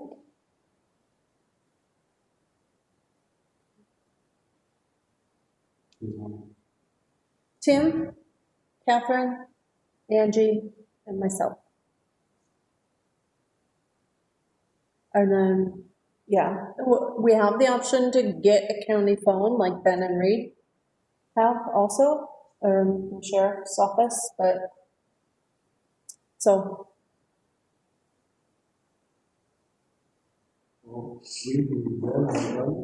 they have county phones in addition to their personal phone. The other four, we choose to use our personal phone for both purposes.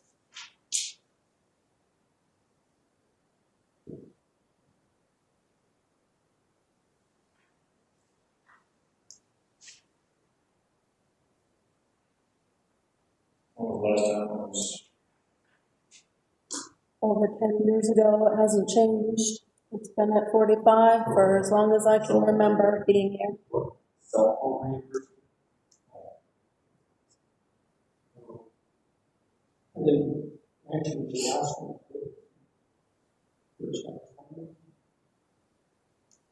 She used to have a county phone. The extension used to have like a separate phone like Ben and the sheriff's office did at one time. But, you know, I don't know if public health ever had a separate phone or have always gotten reimbursed.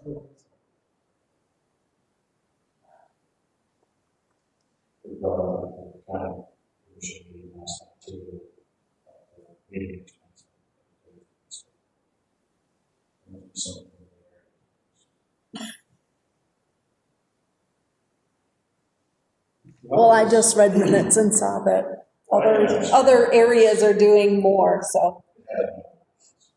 Well, it's only 4 phones, like $5 to $50.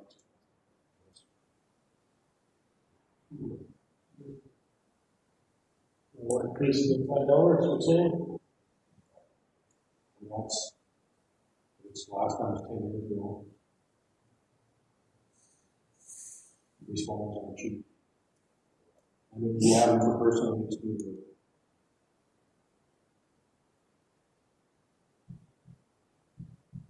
As far as the meetings, we'll make a motion for the raise.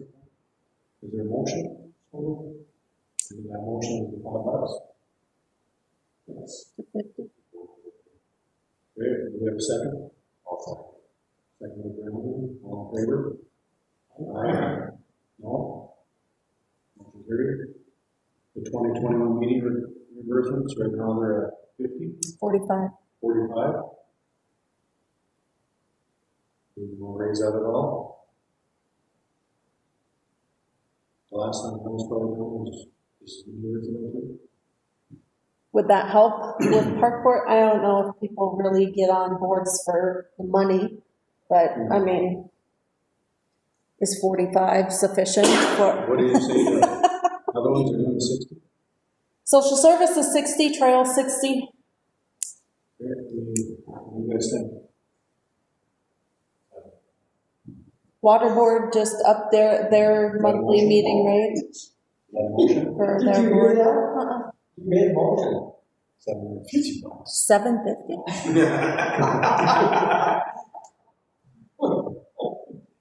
You have a motion? Motion is $75. Do we have a second?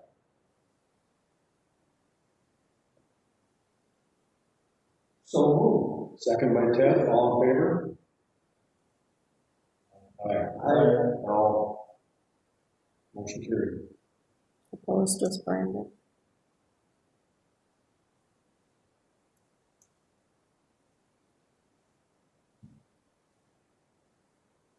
Okay. Educational reimbursement? So that is something, well, that has come up from time to time amongst the employees, and they wanted to put it out there, and I think it's a great topic. We've done it before for Brittany. We did the 5-year employment agreement to cover her schooling expense.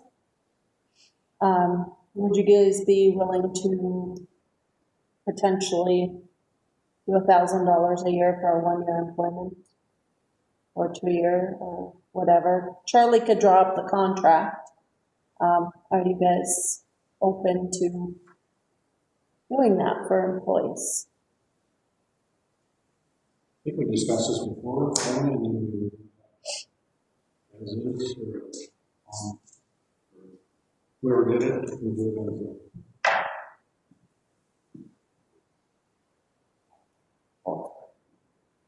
I suppose if somebody's really going to take something and have to do it. Okay. It's like if you're drinking it. Mhm. Case by case, yeah. It's like this.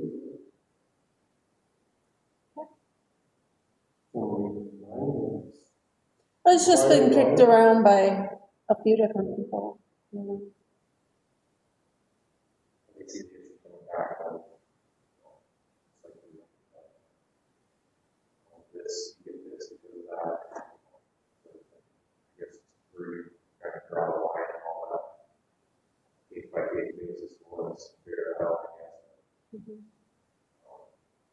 Education is very cool. But, this can see some greater things there, that's all. I think, you hate to not see someone better themselves. But we eventually lose it. It did bite us when we did it.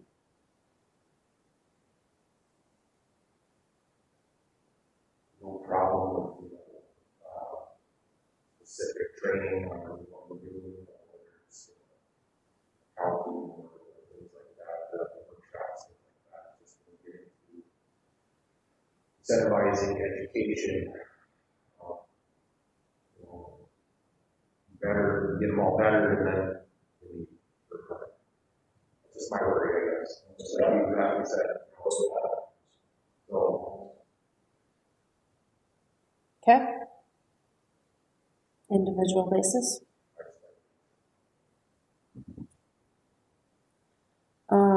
Internal controls policy, did you guys get a chance to look through that?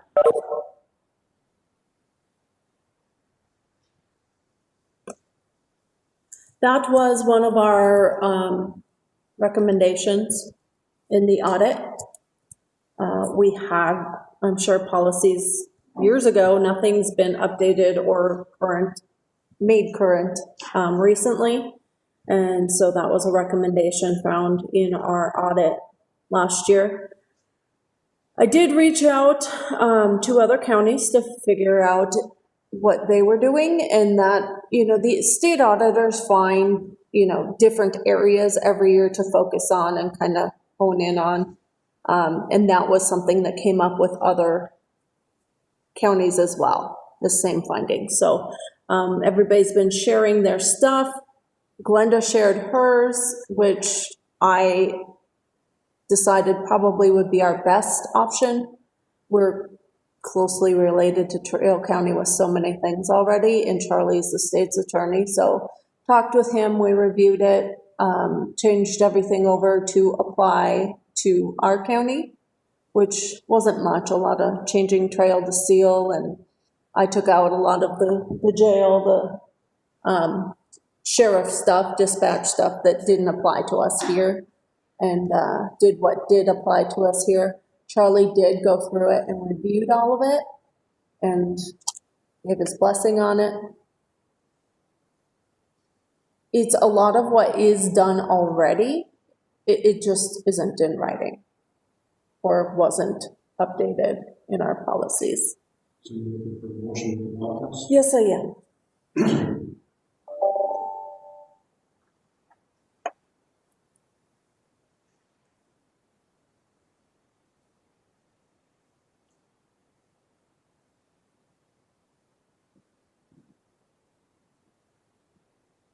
Who's to comply with the state code Yep. on everything? We'll come up with something really like that. Oh, well, they'll come up with a different area of focus always. Right?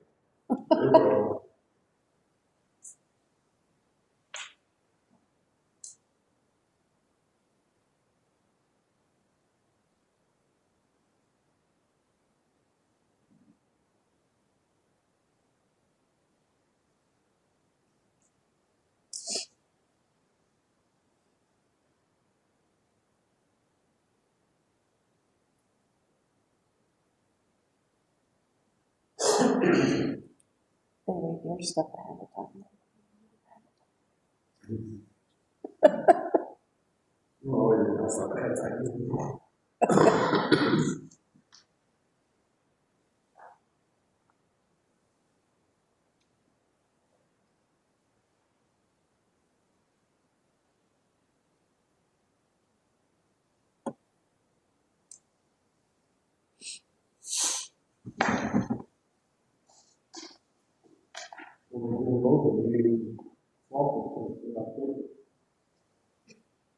Trying to not get us a write-up on the next audit.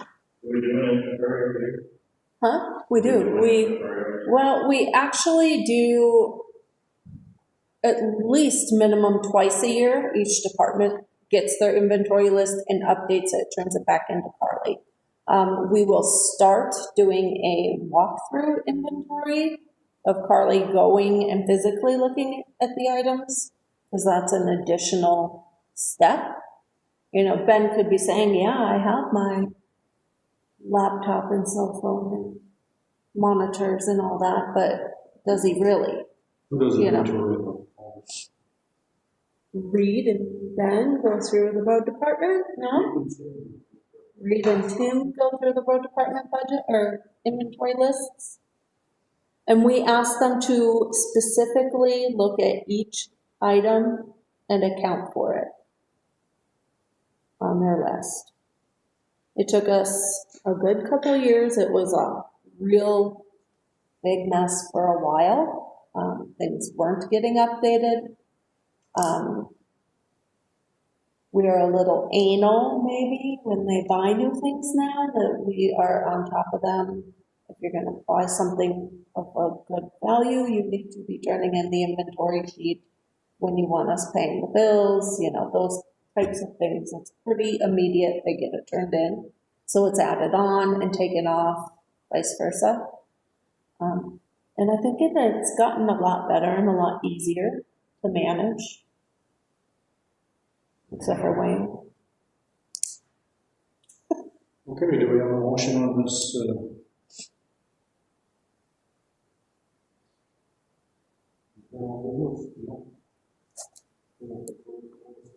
Motion, or any other questions, I guess? Have the department head. No. I mean, Carrie has. Okay. Yes. The recorder looked at their portion of it, just because I was not sure which parts they do, because Trail County is separated into individual offices, and we have a combined clerk recorder. So I guess yes, but no. They haven't seen the entire document, but I did go over. Is there anything you do? I don't believe so. Yes.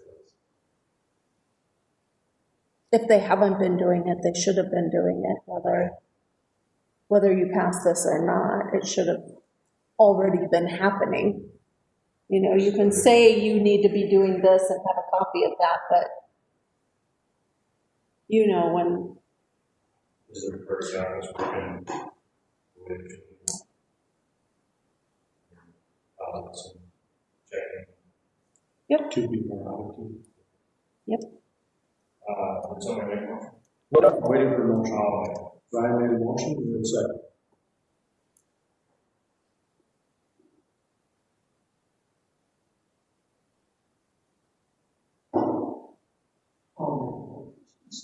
Motion. I was going to say, do we need more discussion?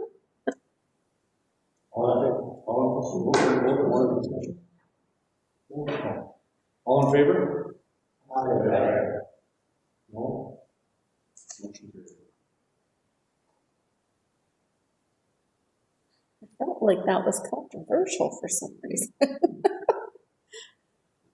Charlie wouldn't be approving something of that nature if.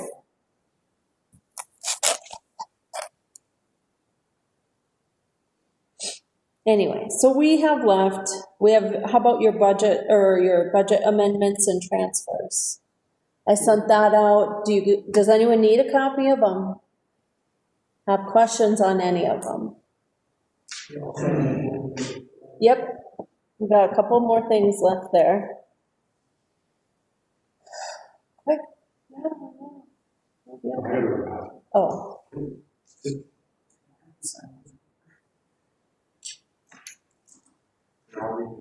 What am I saying? So the first page is the multi-hazard mitigation participation letter. We've already signed it before. I just I don't know where I lost them. I lost that. specific Weird. piece of paper.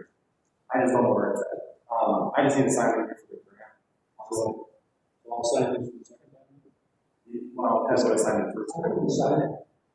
So easy to give you crap. The next 3 pages are my timesheets for APT funding. You guys look at this quarterly. I signed that. I have the quarterly. I don't have the quarterly report done. That will be sent out to you guys with the rest of the stuff. But the timesheets, you guys will go over the application. File rules. Anybody want to look at this? We do care. We absolutely care. Does anyone want the transfer sheet amendments, budget amendments, have questions? We can discuss that while Richard excuses himself for a minute. Yeah, sure do. If you guys, Ted and Brandon, afterwards, if you will come down to our office, I have some oaths for you guys. The Lake Agassiz Regional Council that you're now on. It's what it was, right? The board. Your Agassiz Valley Social Service update, and Brandon has the Lake Agassiz Regional Council. Oath. Huh? Till 2023? Not the last 3. Okay, well, if you're not voted in or resign, then it'll get filled. But those were the staggered terms.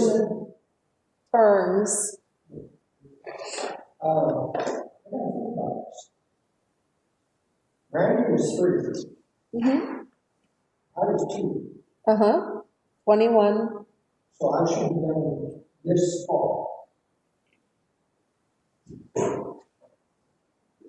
We'll look at it, but no.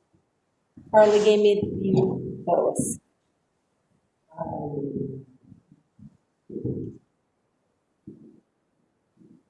I hope you're right. Then we won't have to do it, but. That was the original setup, but that's to get the staggered rotation for every year throughout it. You guys have to have a staggered term rotation. I figured I was done in 21 this fall. With, I guess, that. We'll have Carly check it, your last one. Okay?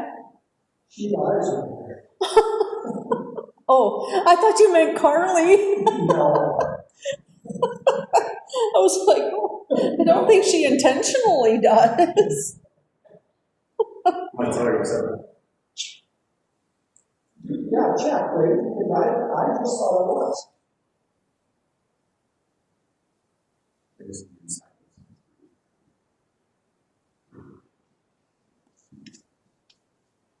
So when did you figure Randy was in?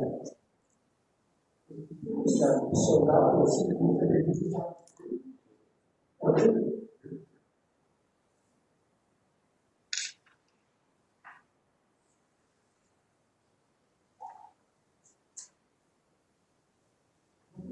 I agree with you saying that. I mean, I thought. Randy is done, yes. So he would be, Thanks, guys. That's like 20. When I nurse, how many times have we switched nurses? How many home we have? you know, I just.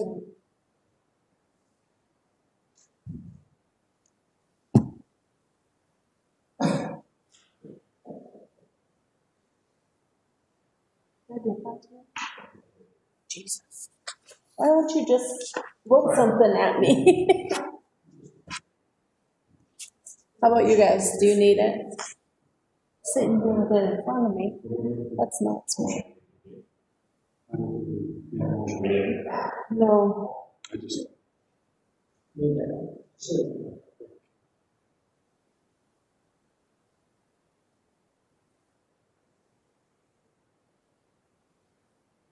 You might be right. I'm thinking about it in my head now. I don't know, maybe I'm gonna buy it, that's why, just stuck in my head, I'm not sure that's right. We have a full board here, yeah. We're looking at the transfers amendments right now, still. We're technically still on that.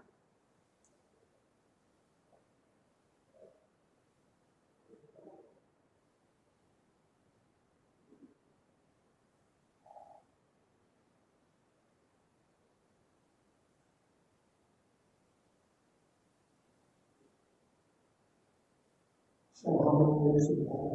Can we on that one?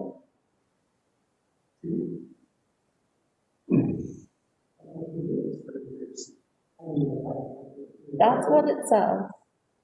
I have her double checking, your last one.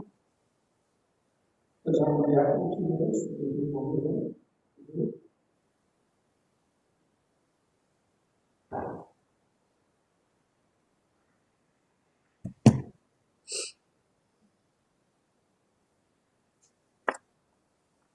So the first page, you'll see the highlighted ones, construction fund.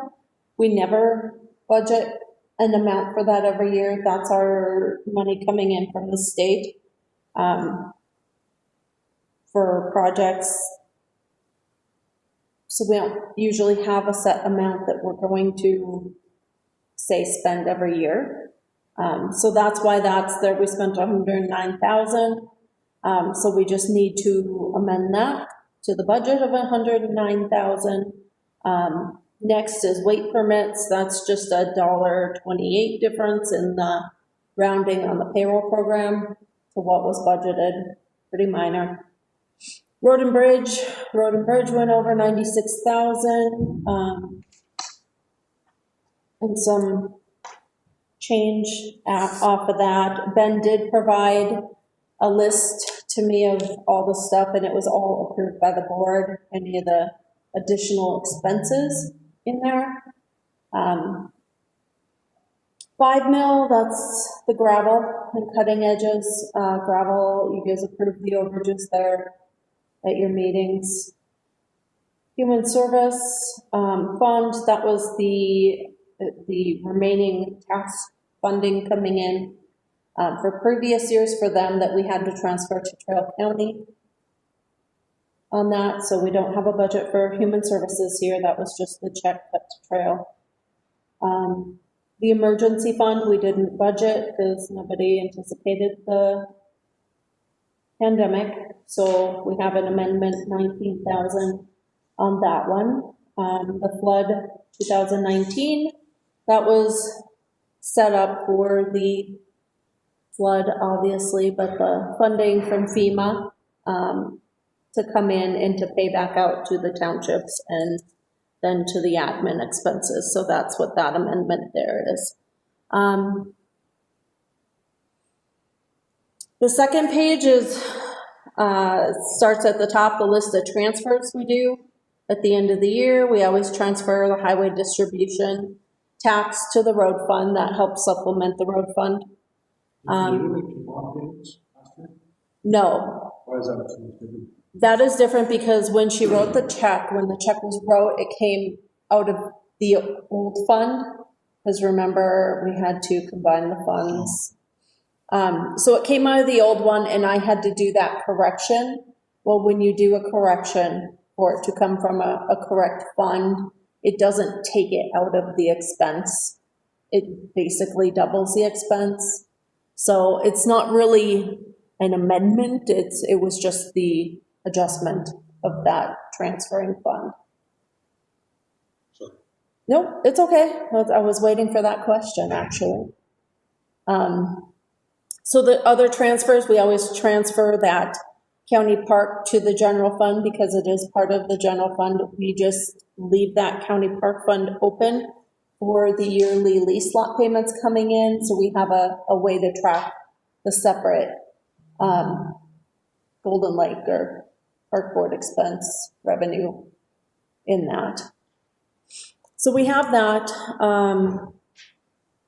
and then we just have, I don't know why we have a payroll, has been there for years, back years when Linda was here, it's just been there. It's just a balancing system to wipe it clean for the end of the year. It's all the general fund anyway. And then 2010 road fund was still open with 2055, and that is just a balancing end of the year as well, transferring it to the road department instead of keeping it in the flood. We can zero those accounts out and close both. Well, close that. And we'll be doing the same with the 2019 shortly after we get done paid with that too. Then the individual departments are listed below that, their budget amount, their expenditures, and the result difference at end of year. And any comments from the departments on what they did or didn't go over on lines within their departments. So no real issues. DES, Public Health, are the two individual departments under the general fund that did go over as a department budget whole. And, you know, that was the new contract with Charles County for Ben to do emergency services over there, as well as the COVID grant for public health and those expenditures.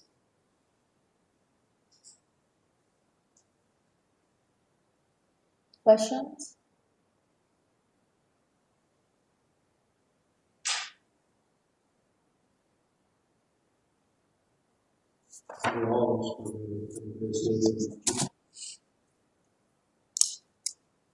We had departments that went over on certain lines within their department, but overall the general office budget remained under, with the exception of the DES and public health, which were the known expenses.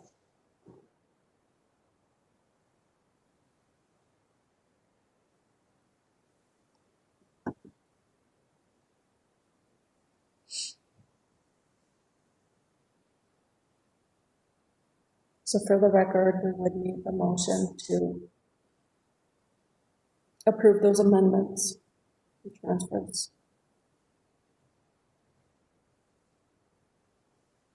We have a motion.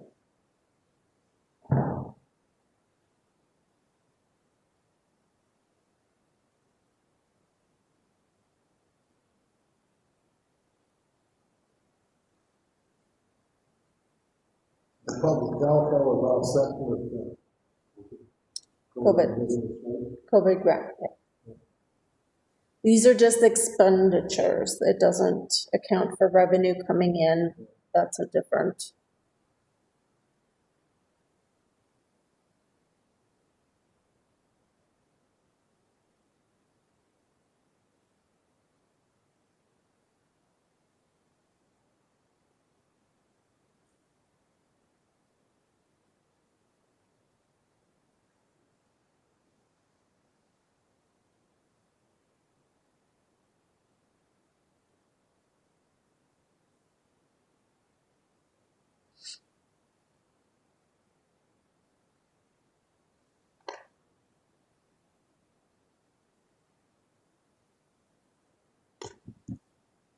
This is something we do every year, as compared to last.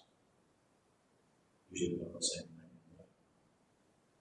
This is something we have to do every single year. Yes, I provide you the sheet with all. Other than public health and yes. Pretty normal.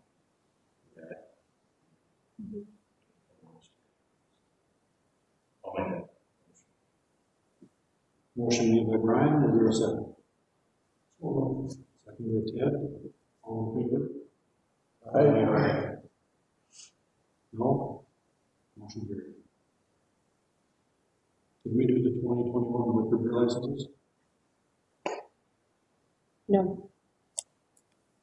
So we have the annual renewal of the county licenses, just to approve. I had kind of briefly talked to Brandon. You know, I'm the first one to not, you know, want to kick out revenue from the county, but it is also a minimal amount. They pay $125 each year for their licenses. So I kind of kicked to him, you know, maybe it'd be a nice gesture to waive that for them this year. But then again, like he said, it's kind of like, you know,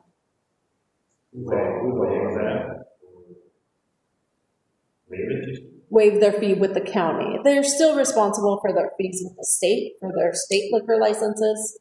I believe the city of Newport's one of those. Some had, and that's kind of what put it into my thought. Just because of this is part of the What's a grand enforcement for the bars? Bars, I'd say restaurants, yeah. How many alternate categories? There's 3. It's Golden Lake, Hope Golf Course, and Lake Bison. Just those 3. So that's why I say the revenue we would not receive is. Give them a.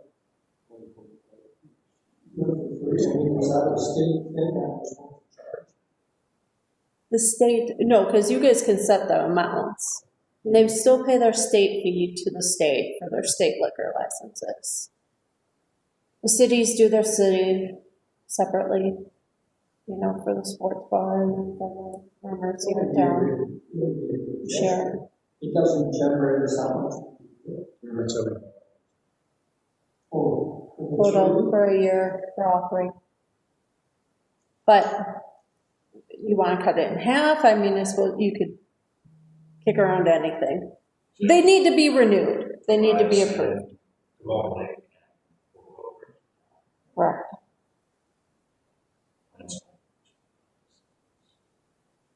They're struggling on this year.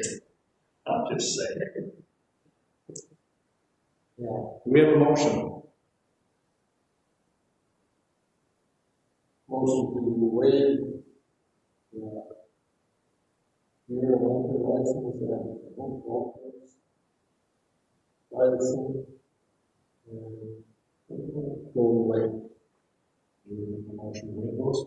Yes. And approve their license for 2021 licenses? Just for this 2021. I'll second. Motion and second, all in favor? Aye. No? Motion carried. I have one more quick thing, please, if I could. That check stop payment fee that I had mentioned adding to the agenda. We did have an employee who had purchased some items and submitted for reimbursement for those items. We did cut them a check, as we would, like normal.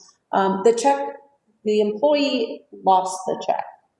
It was signed on the back, so we did have to put stop payment on it and reissue it. There was a $30 stop payment fee. So the question becomes, and I mean,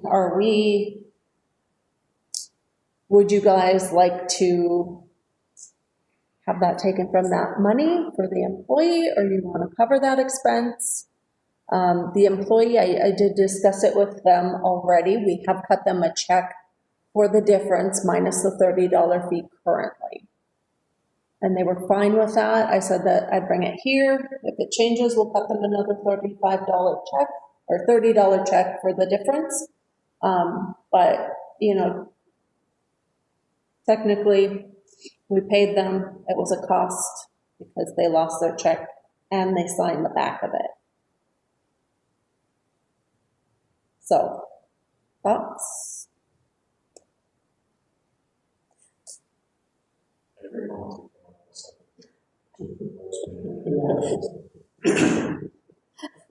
I tell you, my job's not fun. But, I mean, if you were to do that at another place, right? And then there's a level of, you know, they're an employee and it's not a routine thing and it's not habitual. I mean, there's both. Learn from your mistake. True. I mean, that's why you guys make these great decisions. So I'm open to whatever you would like to. Fun things I come up with, right? Not me even, employees come up with. Well, they did physically receive the check and they signed the check. When you reissue the numbers. Less the $30 fee currently, just so they could have the money in hand, you know, and not wait the month to this meeting. Let's check the one-on-one, and then sign it back to check. I'd say no, even as it is, and I wouldn't be paying $30. That's a lesson, like that.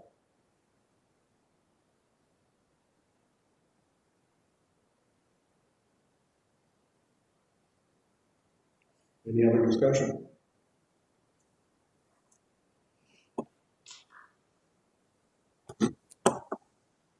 How much was the check for? $32? Yeah. No, it was like 86 or 80-ish in the 80s. I mean, things happen, Yeah. but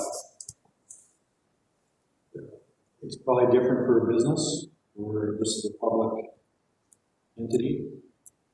I agree with Russell probably on this. If it's a business, there's some leeway, but we're going to do it for the public and we look out for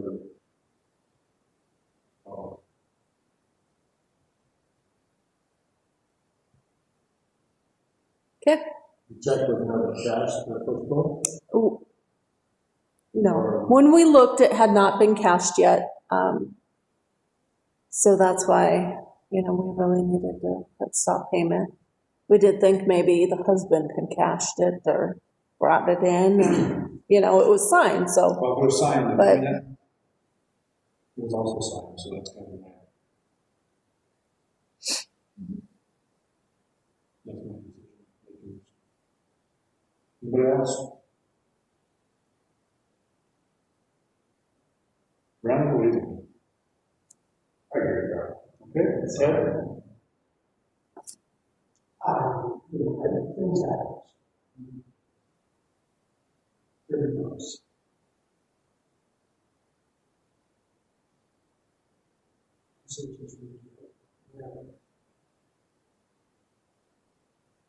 It happens. It does happen. It I does know happen. that.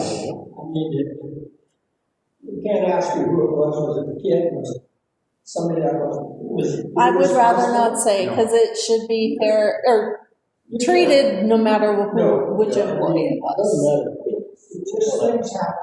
Right. And it isn't gonna kill us. Somebody might question, might know why I do it. Brandon?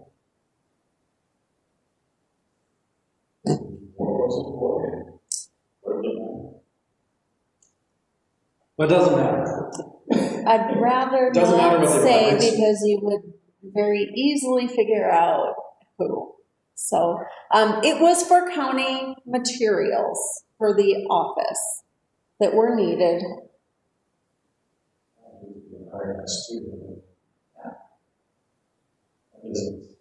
The only reason they signed it. If it was lost in the mail, it'd be one thing, but they were given a check physically and they signed it back.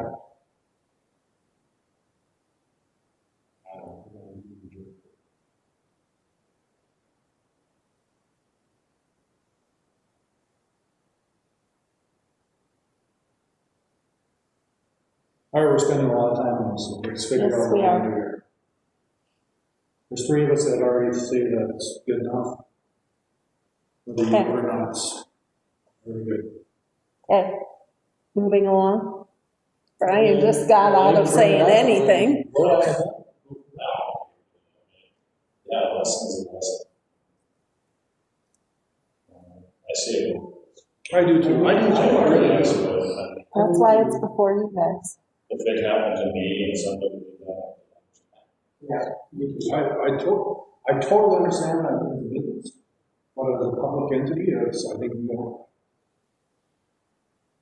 maybe I'm overthinking. So we're leaving that as is. We're back to Agassiz Valley Board member appointment.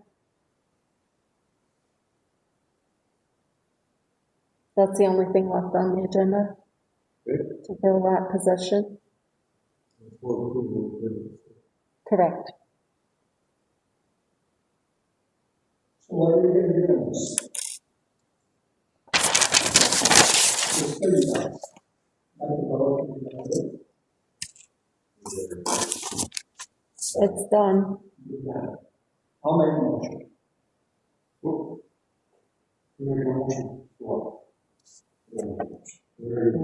It's done. Just. Leave it as. Okay. Okay, the Agassiz Valley Board member appointment. Randy Richards is on it now, or was on it. Did you talk to him? Dr. Randy, you said you would like to do it. I can deny the motion.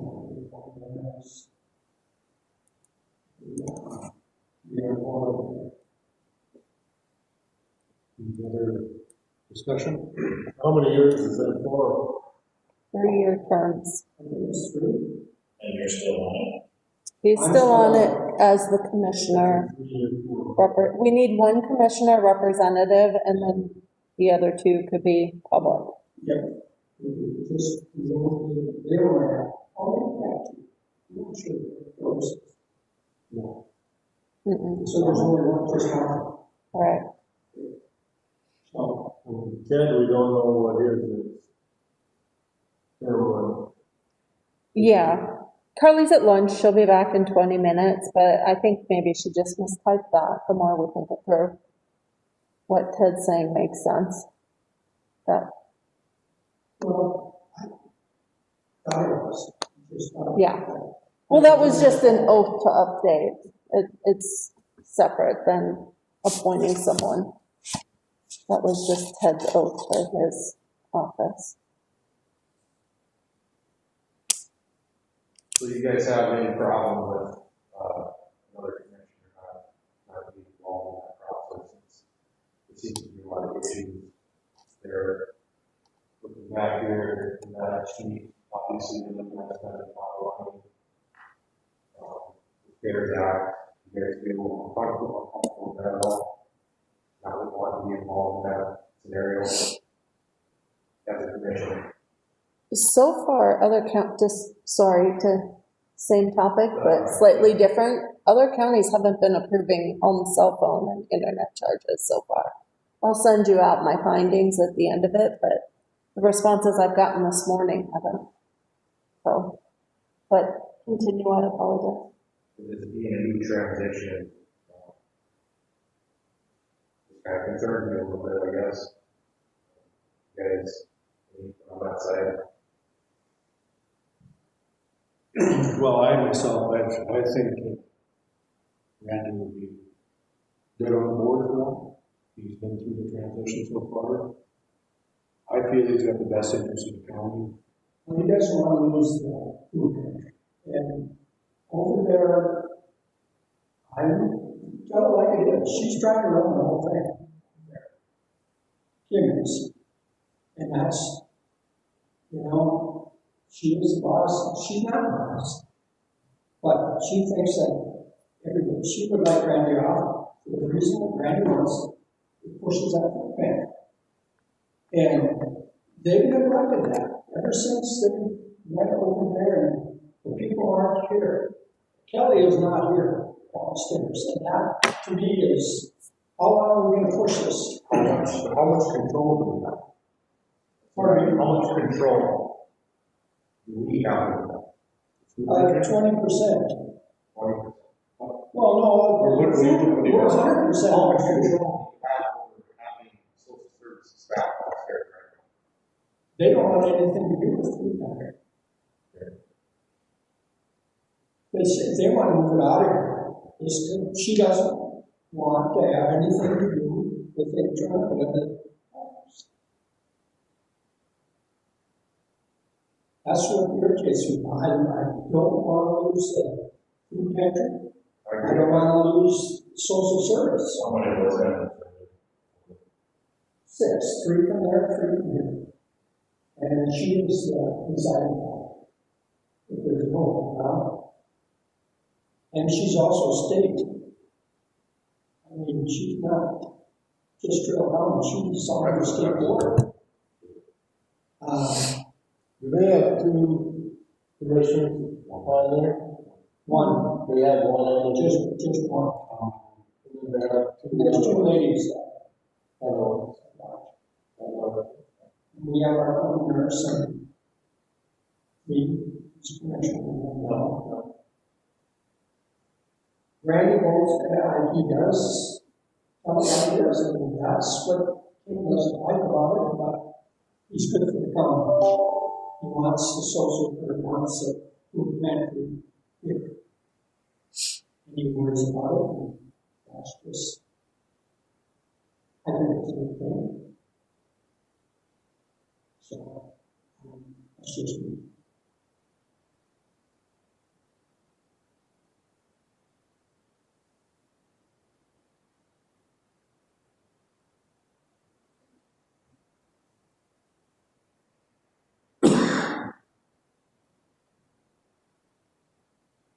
Any other discussion? We have a second.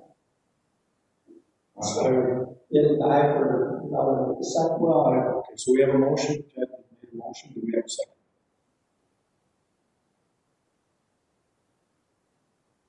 I'll make that motion. Second. Or I'll make that. Yeah. Second by Russell, all in favor?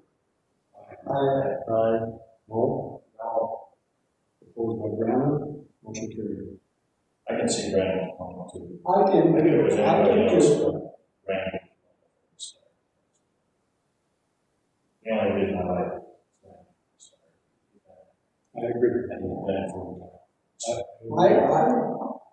I agree with Brandon, I wouldn't move, but Brandon is good for Well, see what happened when Brian and I came in on the commission.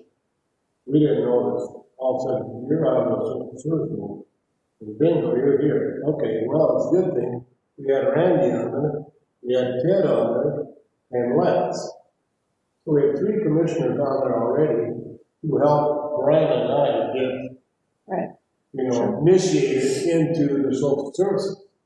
And every meeting, we still learned a lot, and we still didn't know a lot, meaning, because we didn't know everything and stuff, so I was sure glad that Lance and Randy and Ken were both there too, to actually get thrown in there right now, would be headache. With all the new stuff that the state's That's throwing hard. into them. And, Randy keeps up on that stuff, everything, so. I don't know, I'm just happy that he wants to run and do that, and keep them on task. So.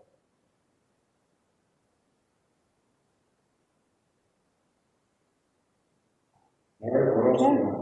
No, nothing. Do you guys have anything? Yes. I'll make a motion to approve the bills. Motion to approve the bills by Russell, second. Second by Ted, all in favor?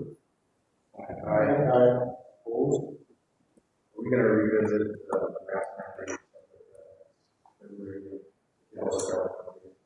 I think that's how we understood it. But you guys didn't really make, We didn't really, we just kind of went along with it. And so you guys understood it? What's that? Last Monday, we would revisit it. What you guys doing on courthouse? Is open up again? So I think our numbers are real low right now, but I would like to see what's gonna happen in the next week or two. Christmas and New Year's. Yeah. Yes. I mean, I'm really surprised how fast it went, to be honest. They talked a lot, that it's gonna get worse. I didn't make it listen to national music. Should we revisit it, put on the agenda for February? I think so. I would like to see us open. If- We are able to go and go to the stores, go to bars, go to restaurants, do everything else. I feel personally we should be open to serve the public. That's what we're here for. One access, yes, masks, Do you know what You is the know. other county? yeah, there's about a split. Some never fully closed. So, Our numbers are, I mean, we're zero. yeah, I'm glad to hear that. We got it. We got enough on the over. I don't think it hurts for us to go down. yep, Just to make sure that this is maybe gonna be the bottom or the, maybe that. hopefully. But I think that we still should keep masks. Yes. That's gonna be really good. Cases are way down, but I don't think there's no. That's the one thing, and then yes, it is too, yes. I mean, the pregnancy is down now. Okay, we have a motion to adjourn. Motion by Brennan, second. By Brian, all in favor? Aye. Opposed?